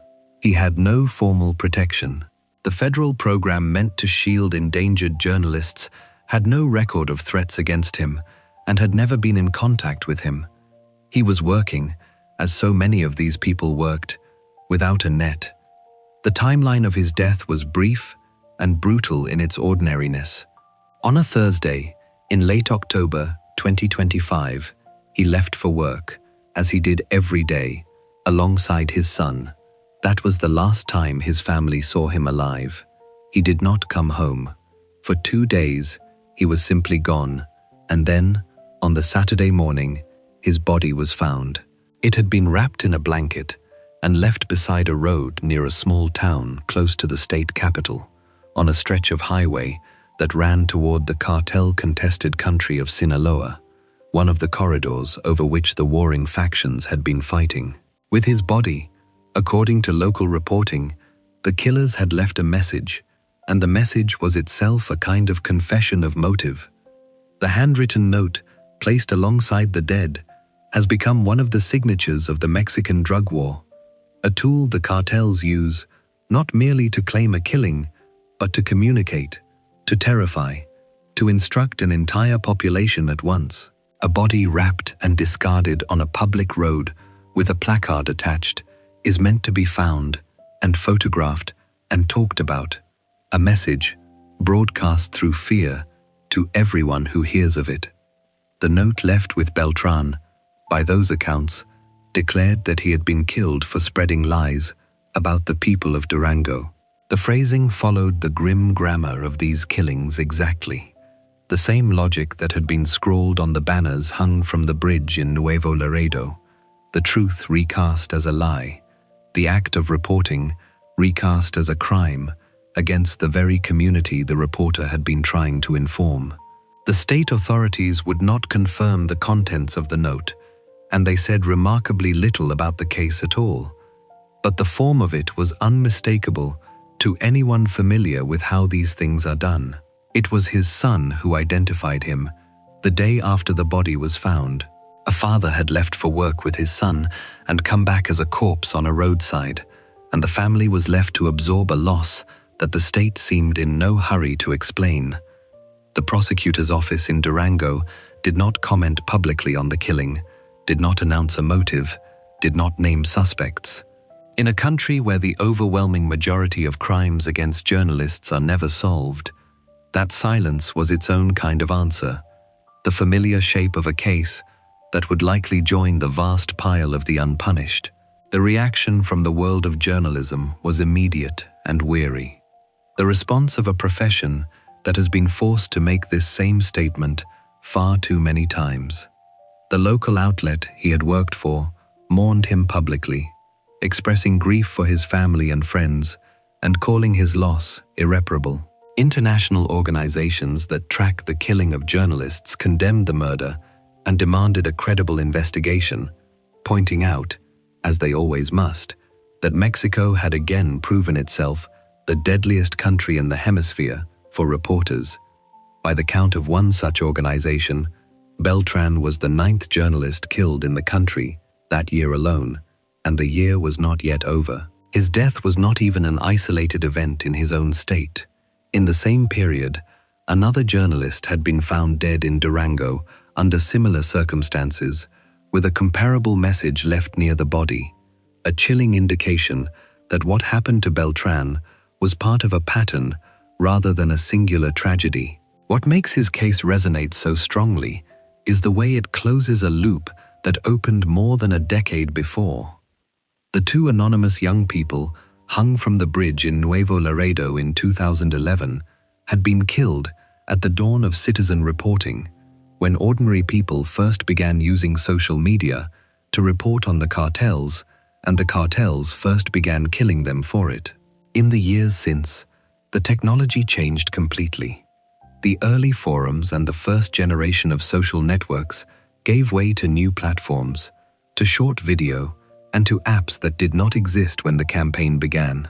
And through all of it, across 14 years and an entire revolution in how people share information, the lethal logic held perfectly steady. A man who reported the criminal world of his region in 2025, using tools the victims of 2011 could never have dreamed of, met the same end for the same reason. His body left with a message just as theirs had been. The platforms had evolved beyond recognition. The price of witnessing had not changed at all. There is something particular about Beltran's age and his history that deepens the sorrow of it.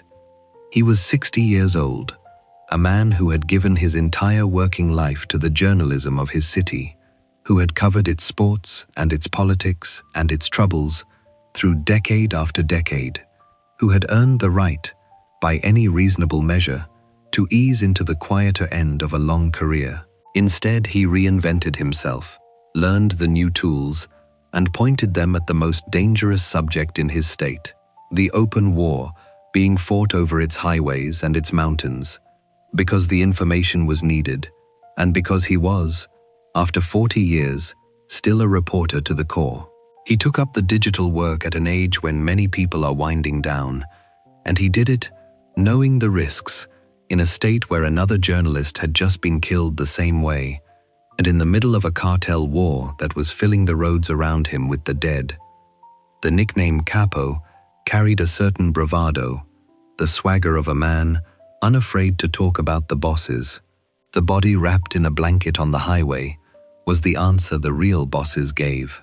What lingers about Miguel Ángel Beltrán is the continuity he represents, the unbroken line from the bridge in Nuevo Laredo to the highway in Durango, From the first frightened posters on a local forum to a 60-year-old man filming videos on his phone, the cartel's war against the people who watch them and report what they see has never paused. It has simply followed the audience, from blogs to social networks to video apps, killing the watchers wherever they gather. Beltran spent his final days doing the most basic work of a journalist, telling his neighbors which gangs were operating, who had been arrested, what danger might be coming, in the middle of a conflict that made every such report a risk. For that he was taken from his family, wrapped in a blanket, and left on a roadside with a note calling his reporting a lie. He was 60 years old, a veteran newspaperman who had become a digital voice for a state that needed one. The man his followers knew simply as Capo, and he was killed for witnessing and reporting the operations of the criminal world around him, in a country where that has remained, for a decade and a half and counting, one of the most dangerous things a person can do. Before we move on, if you're enjoying this analysis, please consider subscribing. It helps the channel tremendously. The next case crosses into the very heartland of the drug world, the state of Sinaloa and its capital city of Culiacan, and turns from the amateurs and the locals to one of the most celebrated chroniclers of the cartels in all of Mexico. He had spent his life writing books and articles about the Sinaloa cartel from inside its home ground, and one afternoon, steps from the newsroom he had helped to build, men pulled him from his car in broad daylight and shot him in the street. Case 8. Javier Valdez Cardenas. Of all the names in this account, Javier Valdez Cardenas was the one the wider world already knew. He stood apart from the small-town reporters and the anonymous voices on phones, because by the time he was killed at the age of 50, he had become one of the most celebrated chroniclers of the drug world in all of Mexico, a writer whose work had been honored on the international stage and read far beyond the borders of his home state. He had built his entire career inside the belly of the beast, in the state of Sinaloa, the birthplace of some of the country's most notorious traffickers and the base of one of the oldest and most powerful cartels on earth. He spent decades watching that world and writing it down, patiently, fearlessly, with a humane and unflinching eye. And in the end, he was shot to death in broad daylight, a short walk from the newsroom he had helped to build, in the very city the cartel called home. Valdez was a son of Culiacan, the Sinaloa capital, born there in the spring of 1967. He studied sociology at the State University, and he came to journalism in the early 1990s, first in television and then at a regional newspaper, before becoming the Sinaloa correspondent for one of the major national dailies. In 2003, together with a group of fellow reporters, he founded the thing that would define the rest of his life, a weekly publication devoted to crime, corruption, and the politics of one of Mexico's most violent states. It was one of the only investigative outlets of its kind in Sinaloa, and its fearlessness put it constantly at odds with powerful interests, both criminal and official. The price of that fearlessness was steady danger.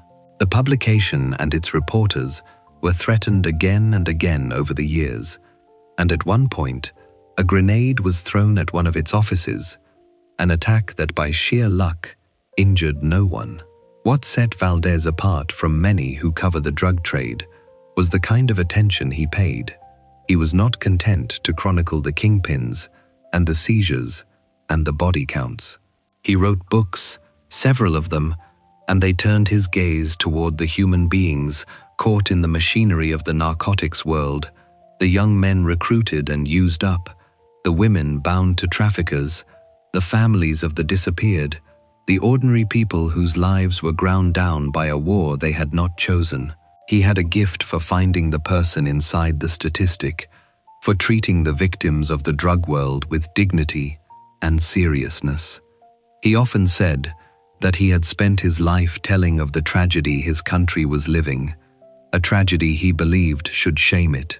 He understood the cartels not as an abstraction, but as a force that reached into kitchens and schoolyards and bedrooms, and he insisted on showing that, year after year, in a place where simply naming the truth could be fatal. He knew the risk intimately, and he did not pretend otherwise. The reporters at his publication lived in fear, and he said as much, acknowledging openly that doing the work meant carrying the constant awareness that it could get them killed. In the months before his death, the danger sharpened. He had begun receiving anonymous death threats, and only weeks before he was killed, he told a press freedom organization plainly that he was worried for his safety. The reason lay in a specific and dangerous story he had been covering.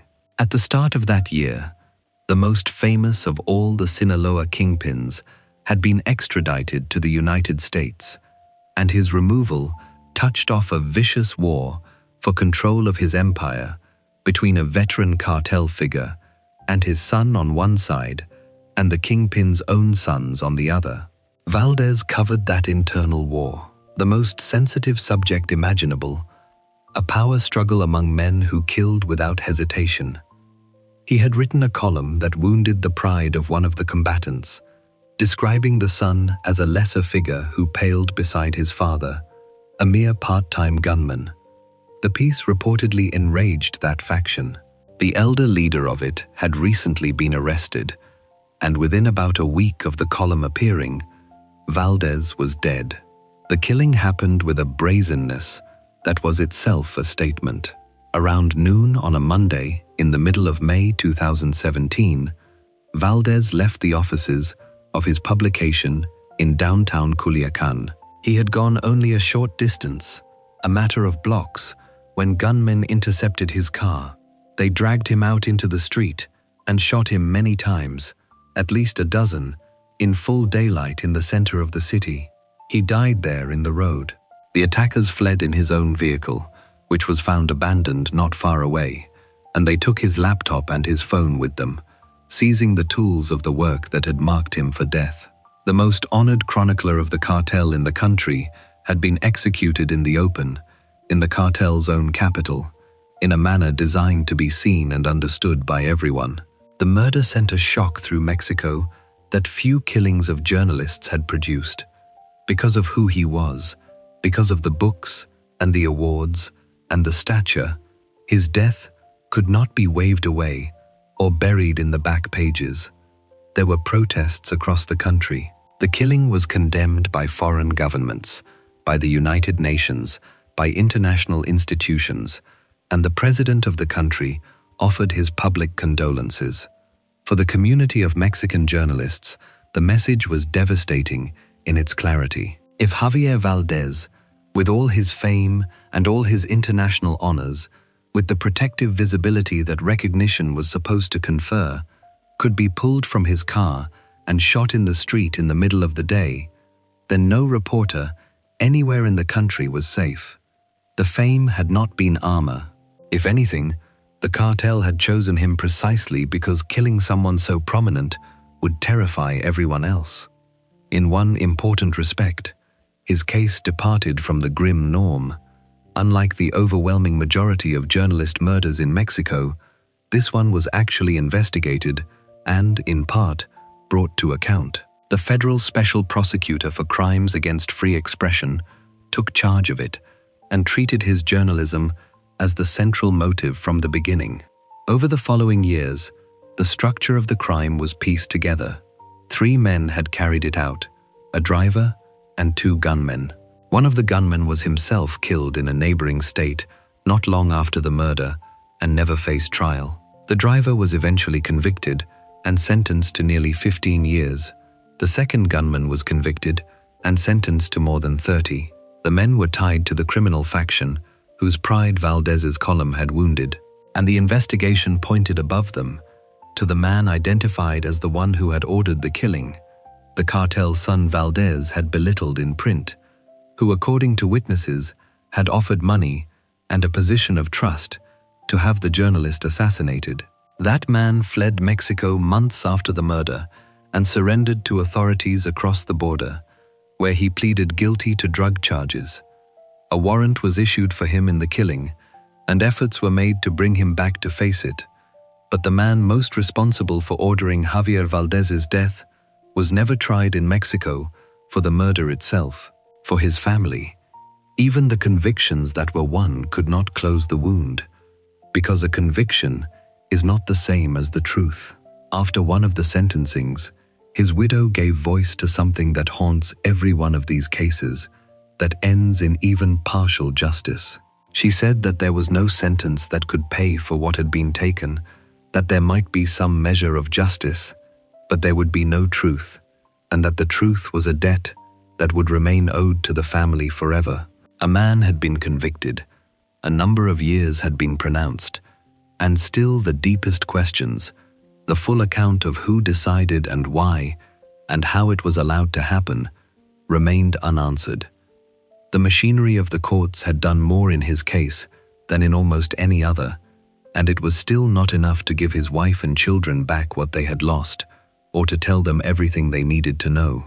What lingers about Javier Valdez is the completeness of his witnessing and the completeness of the answer the cartel gave to it. He had made a life out of seeing the drug world clearly and describing it honestly, not just its powerful men, but its broken families and its wasted young people, the whole human catastrophe of it. He did this from inside the cartel's heartland, in the city of his birth, refusing to leave, refusing to soften, refusing to look away, even as the threats closed in, and even as he admitted he was afraid. He was, in the truest sense, the witness who would not stop witnessing, who turned the watching of the cartel into a life's work and a body of literature. And the cartel answered that life's work the way it answered everyone who saw too much and said too much, by killing him in the street in daylight, taking his computer and his phone, and leaving his body in the road as a lesson to anyone who might think of picking up where he left off. Javier Valdez Cárdenas was 50 years old, a husband and a father, the author of books that gave faces to the drug war's victims, an internationally honored journalist, and he was murdered steps from his own newsroom for the unforgivable act of telling the truth about the men who ruled his state. Before we move on, if you're enjoying this analysis, please consider subscribing. It helps the channel tremendously. The next case moves north to the state of Chihuahua and to a reporter who had spent years exposing the thing the cartels most needed, kept hidden: the quiet alliance between organized crime and the politicians seeking office.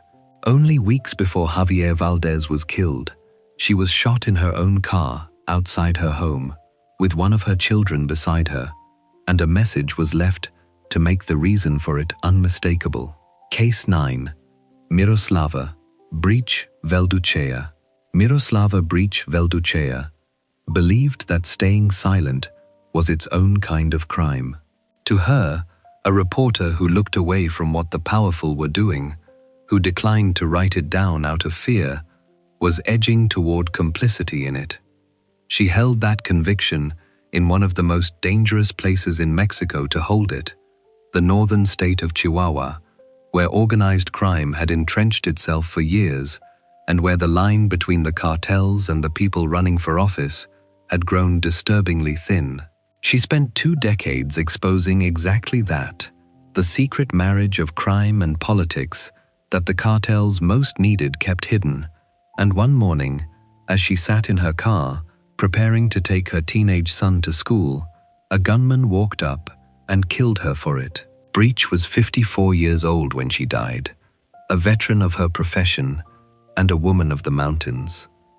She had been born in a small town in the rugged Sierra Tarahumara, the remote highland region of western Chihuahua, and she had lost her father young and been raised by her mother and her siblings.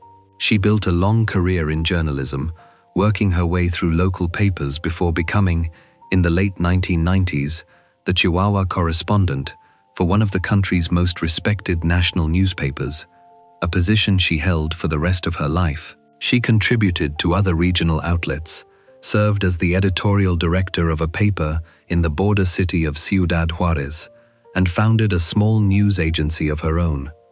She was a single mother raising 2 children, a grown daughter and a 14-year-old son, and she carried both the demands of that family and the weight of the most dangerous beat in the state.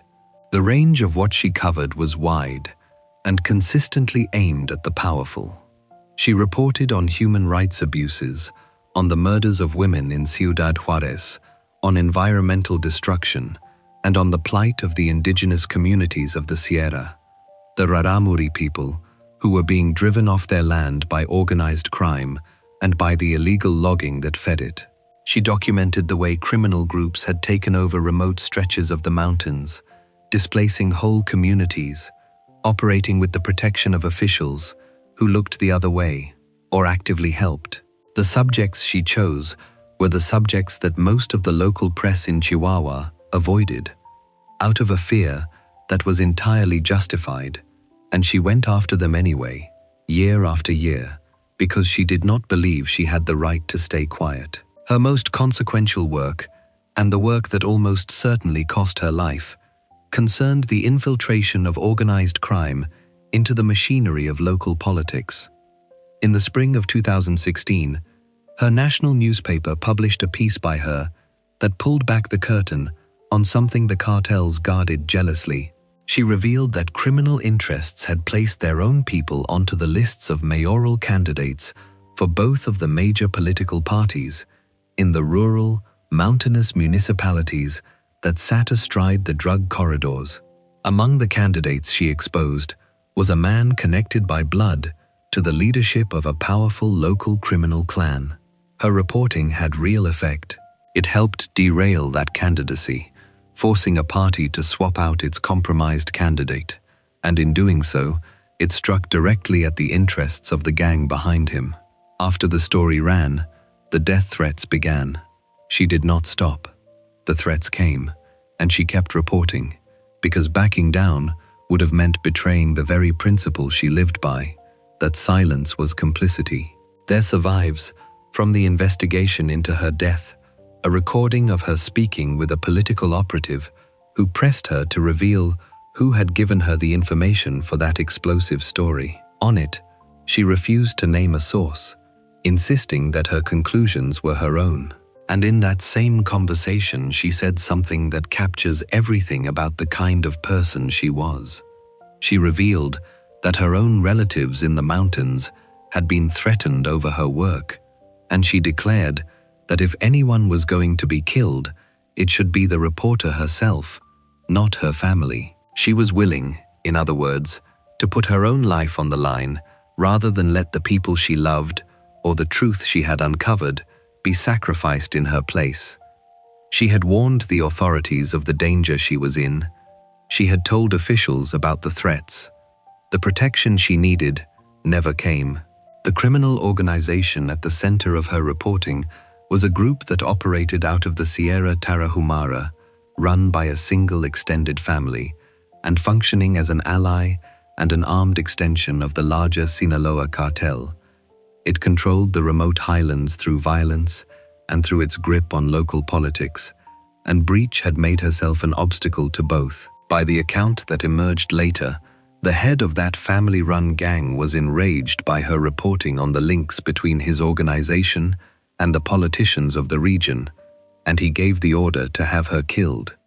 The killing was not a spontaneous act of street violence. It was a deliberate reprisal, planned and ordered, against a journalist who had exposed exactly what the cartel needed to keep buried. On a morning in late March 2017, it was carried out.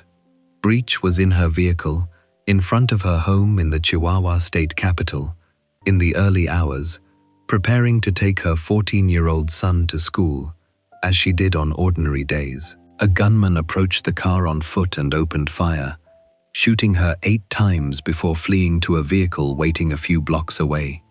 Her son was in or near the car and, by the mercy that the situation allowed, was not physically harmed. Her older daughter, hearing the gunfire and her brother's cries, ran out of the house to find her mother slumped in the car, gravely wounded. Breach died on the way to the hospital. Near the scene, the killers had left a piece of cardboard with a message scrawled on it, declaring that she had been killed for being a snitch, for talking too much. It was the same logic that had hung the two young people from the bridge and beheaded the doctor and the newspaper woman. The logic that treats the act of telling the truth as an offense punishable by death, reduced to a few crude words on a scrap of cardboard. What followed was, by the dismal standards of these cases, an unusual measure of accountability, though it remained incomplete. The federal special prosecutor for crimes against free expression took up the case, and over the following years, the structure of the conspiracy was exposed. The local lieutenant of the gang who had orchestrated the killing on the ground was arrested and eventually convicted and sentenced to 50 years in prison. The man identified as the triggerman was himself killed before he could be brought to trial, murdered just days before the lieutenant's arrest, a reminder of how the criminal world cleans up after itself. Another accomplice remained a fugitive, and in a development that laid bare the very collusion Breach had been reporting on, a former mayor of the mountain town at the heart of her story was arrested and convicted for his role in the crime, having allegedly passed information about her to the gang. He admitted his responsibility and received a prison term. The top of the structure, the head of the criminal clan who was named as the one who ordered her death, remained at large, never captured, never made to answer.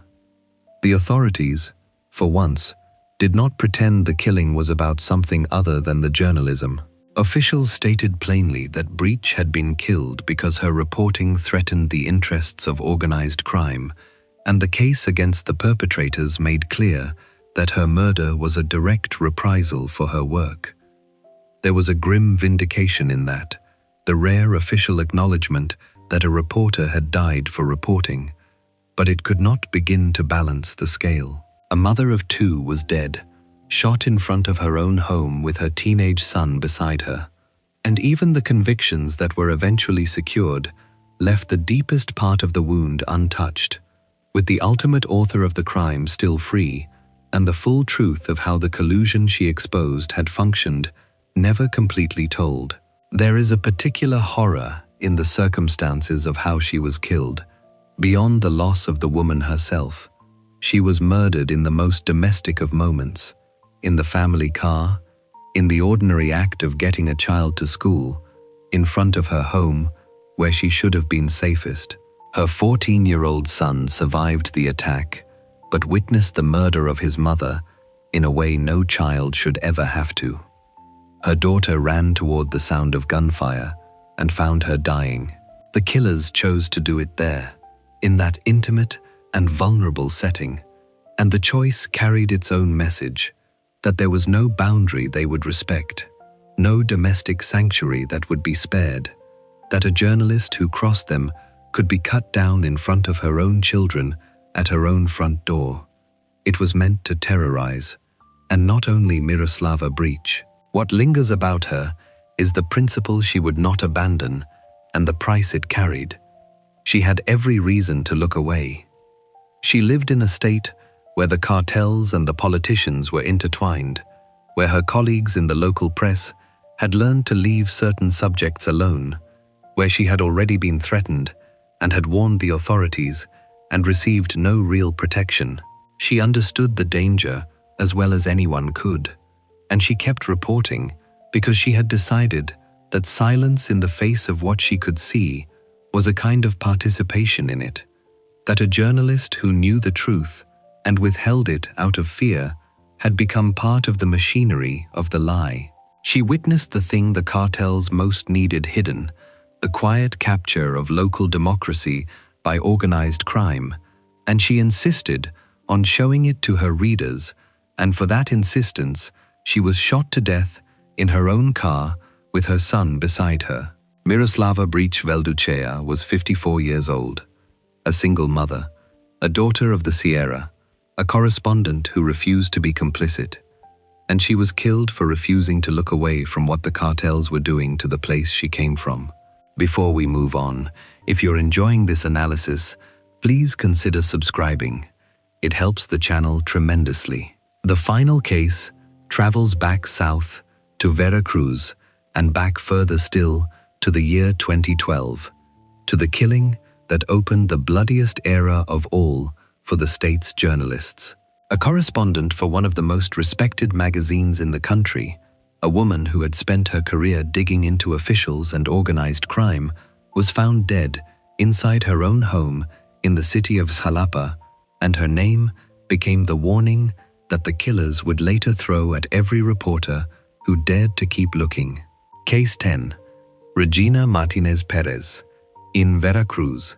For years, when a story was too dangerous for anyone else to touch, it tended to appear under a single byline. The local press had learned where the limits were, which subjects would bring the threats, and the late-night phone calls, and the visits from men who did not introduce themselves. And then there was Regina Martinez Perez, the correspondent, who published what the rest of the press would not. The reporter, her own editor, later described as the place where everything the local media was too frightened to run finally reached the light. She had spent some 30 years in the work, most of them in one of the most dangerous states in the country to do it, and she had built her name on a refusal to look away from the two things the powerful most wanted buried: their corruption and their partnership with organized crime. She was found beaten and strangled in her own home on a spring morning in 2012, and her killing opened the bloodiest chapter the journalists of Veracruz had ever known. Martinez had come to her, calling the long way.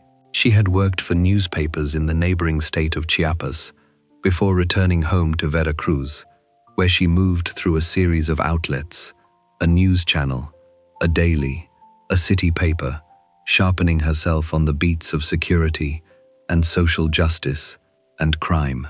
In the year 2000, she became the Veracruz correspondent for one of the country's most respected national investigative magazines, and she held that post for the rest of her life. Over the years, she produced dozens upon dozens of reports on political killings and natural disasters, on the abuse of authority and the violation of human rights, on the corruption and mismanagement of the people who governed her state. She was, by the testimony of those who worked with her, a kind of counterweight to the silence around her, a mentor to younger reporters, and the one journalist in Veracruz who could be relied upon to write down what everyone knew and no one else would print. The way she lived was shaped entirely by the danger of the work. She was careful and reserved, almost rigidly so, a woman who kept her doors locked tight and rarely let anyone into her small 3-room house in the center of Jalapa. Her routines were regimented to the point of ritual. Every week, she bought a supply of handmade tortillas from the same street vendor, who carried them to her door, and a week's worth of her favorite yogurt drink from another. She maintained her own private security codes and habits, the instinctive precautions of a person who understood that her work made her a target, and who intended to give the people who might come for her as little opening as possible. She had built a fortress out of routine and reserve, and for years it held. The subject that defined her, and that almost certainly killed her, was the one the cartels and the government shared. Veracruz in those years had fallen under the shadow of the Zetas, and the state apparatus that was supposed to oppose them had instead become entangled with them, police and officials working alongside the very criminals they were meant to fight. The local press, with a few exceptions, had been frightened into leaving that subject alone. Martinez refused the silence. She reported directly, plainly, without the softening and the self-censorship that kept other reporters alive, and she made a particular specialty of the links between the men in office and the men with the guns. Her directness enraged the political establishment. Governors and government secretaries wanted her silenced, and over the years, she faced repeated attempts at censorship from the people she covered. She did not bend. The stories kept coming, and the powerful kept stewing. In the months before her death, the signs that something had changed began to accumulate. According to a former colleague, she had started to hear strange noises and echoes on her telephone, the kind of interference that suggested she was being listened to, and her sense of being watched grew strong enough that she told her editor she was thinking of stepping away from her coverage of organized crime. When she returned from a holiday at the end of 2011, she discovered that someone had been inside her carefully guarded apartment while she was away. A lesser-known reporter might have gone to the authorities.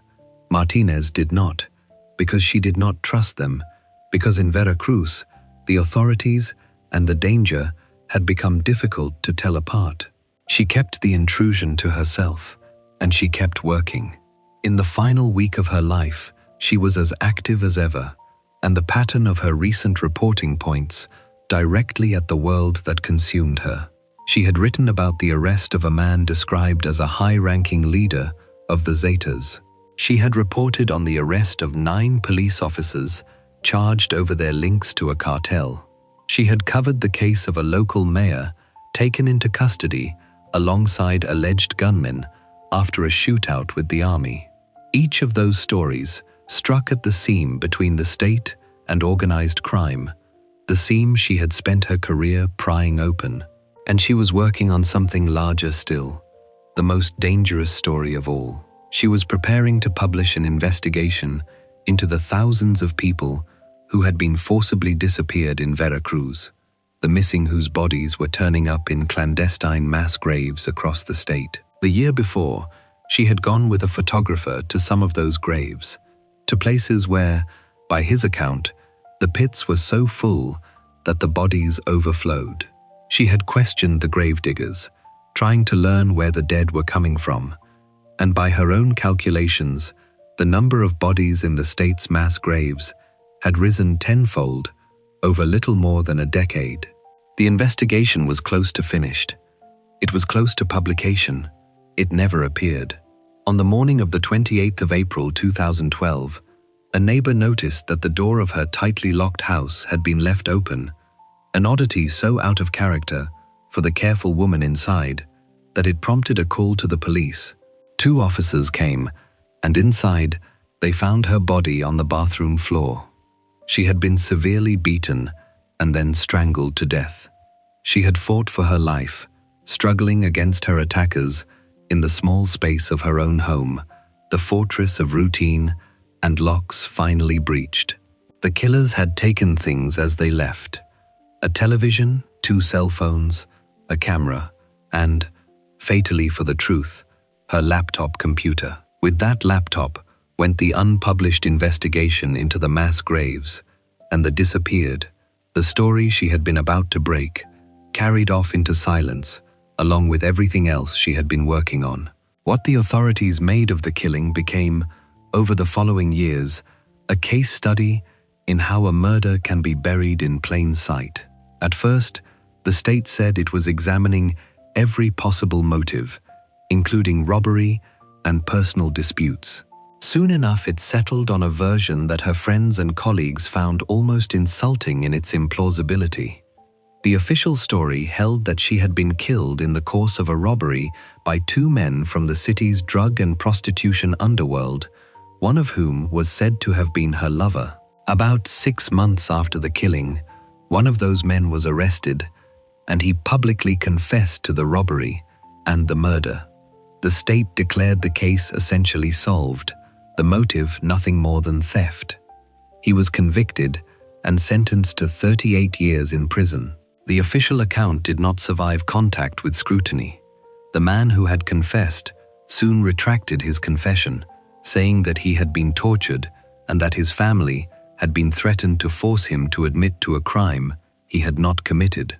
The conviction built on that confession was thrown out within months, the sentence vacated over irregularities in the case, and the physical evidence told its own story of failure or worse. The investigators had relied almost entirely on the confession because the forensic evidence did not support it. The fingerprints and the genetic material recovered from the scene did not match the man the state had blamed. A federal prosecutor who later examined the case found that local investigators had ruined fingerprints and that the prints she was able to recover matched no one in the case, including the supposed killer. Those who looked closely concluded that the investigation had been not merely incompetent, but obstructed, that there were strong indications the authorities of Veracruz had worked to steer the case away from the truth. The story of the lover and the robbery, the people who knew her said, was wildly out of character for the disciplined, guarded woman they had known, who did not bring strangers into her locked house and who lived by her own careful codes. What her colleagues believed, then and for years afterward, was the obvious thing the official story was designed to obscure. Regina Martinez had been killed for her work, for the relentless reporting on the marriage of the state and the cartels, and very possibly for the investigation into the disappeared that she had been on the verge of publishing and that vanished with her laptop. The robbery, in this reading, was a staging, a cover laid over an assassination, and the pattern of what followed lent that reading a terrible weight. Just a week after she was found dead, the bodies of several photojournalists were discovered dumped in a canal in the state. Weeks after that, another crime reporter was murdered, his body left near the seat of the state government itself. Veracruz earned a grim nickname in those years, the mass grave of Mexico, and Martinez was among the first of the long line of journalists killed there under a single administration. Her death marked a turning point, the beginning of an era of impunity for crimes against the press that would make the state synonymous with the killing of reporters. The message her killing sent was understood immediately by everyone in her profession, and it was devastating in its simplicity. If a journalist like Regina Martinez, a correspondent for a major national magazine, a figure of real stature, could be beaten to death in her own bathroom and have it written off as a robbery, then no reporter anywhere was safe and no institution would protect them. Her friends and fellow journalists felt the fear settle over them like a weight. Some of them left Veracruz within days. One of her closest colleagues fled the city almost immediately, and others followed. The reasoning was the same one that runs through every story in this account: the recognition that the killing was never only about the person killed, that it was a warning addressed to everyone who might think of continuing the work. If they could do this to her, the survivors asked themselves, what could they do to anyone? Her name did not fade. It became, in the most chilling way, a threat in its own right, a word the killers and their protectors would throw at other journalists to frighten them into silence. Among those who heard it was a young photographer who had documented the aftermath of her death for the same magazine she worked for, a man whose pictures of her ransacked house and her funeral carried her story to the world. Years later, at a protest, that photographer was grabbed and told to stop taking pictures if he did not want to end up like Regina. He did not stop. He fled the state for the capital, believing he would be safe there, and he was murdered anyway, in an apartment in Mexico City, alongside 4 women. The line that ran from Regina Martinez to Ruben Espinosa was not a coincidence. It was the same campaign, the same logic, the same determination to kill the people who watched and to keep killing anyone who tried to carry their work forward. Even the journalists who investigated her own death were not spared the danger. A senior editor at her magazine, who reported extensively on her murder, learned of a plot to kill him and was forced into hiding under government protection. The silencing did not stop at the witness. It reached for the people who tried to witness what had been done to her. The truth she had been chasing did not stay buried forever, even if justice never came. Years after her death, an international coalition of journalists took up the work she had left unfinished, determined to continue the investigations of a reporter the cartels had silenced. They pieced together what she had been working on, and confirmed much of it. They found that she had indeed been about to publish on the thousands of disappeared. They uncovered evidence of large-scale corruption by the state's leadership, and they made a discovery that explained the strange echoes she had heard on her telephone in her final months. Revelations that the authorities of Veracruz had used sophisticated surveillance technology to spy on journalists and political opponents. That the reporters who looked into subjects like the mass graves or like Martinez's own death faced threats and even plots against their lives. The coalition's report concluded that the official story of her murder was implausible and that the investigation had been deeply flawed, and it called on the federal authorities to reopen the case and finally treat her profession as a line of inquiry rather than burying it beneath a tale of robbery and romance. A promise was made at the highest level of government to reopen the case. A book was written about her and about the broken system that protected her killers. And still, after all of it, her murder remained unsolved. The people who ordered it never identified, the obstruction never answered for.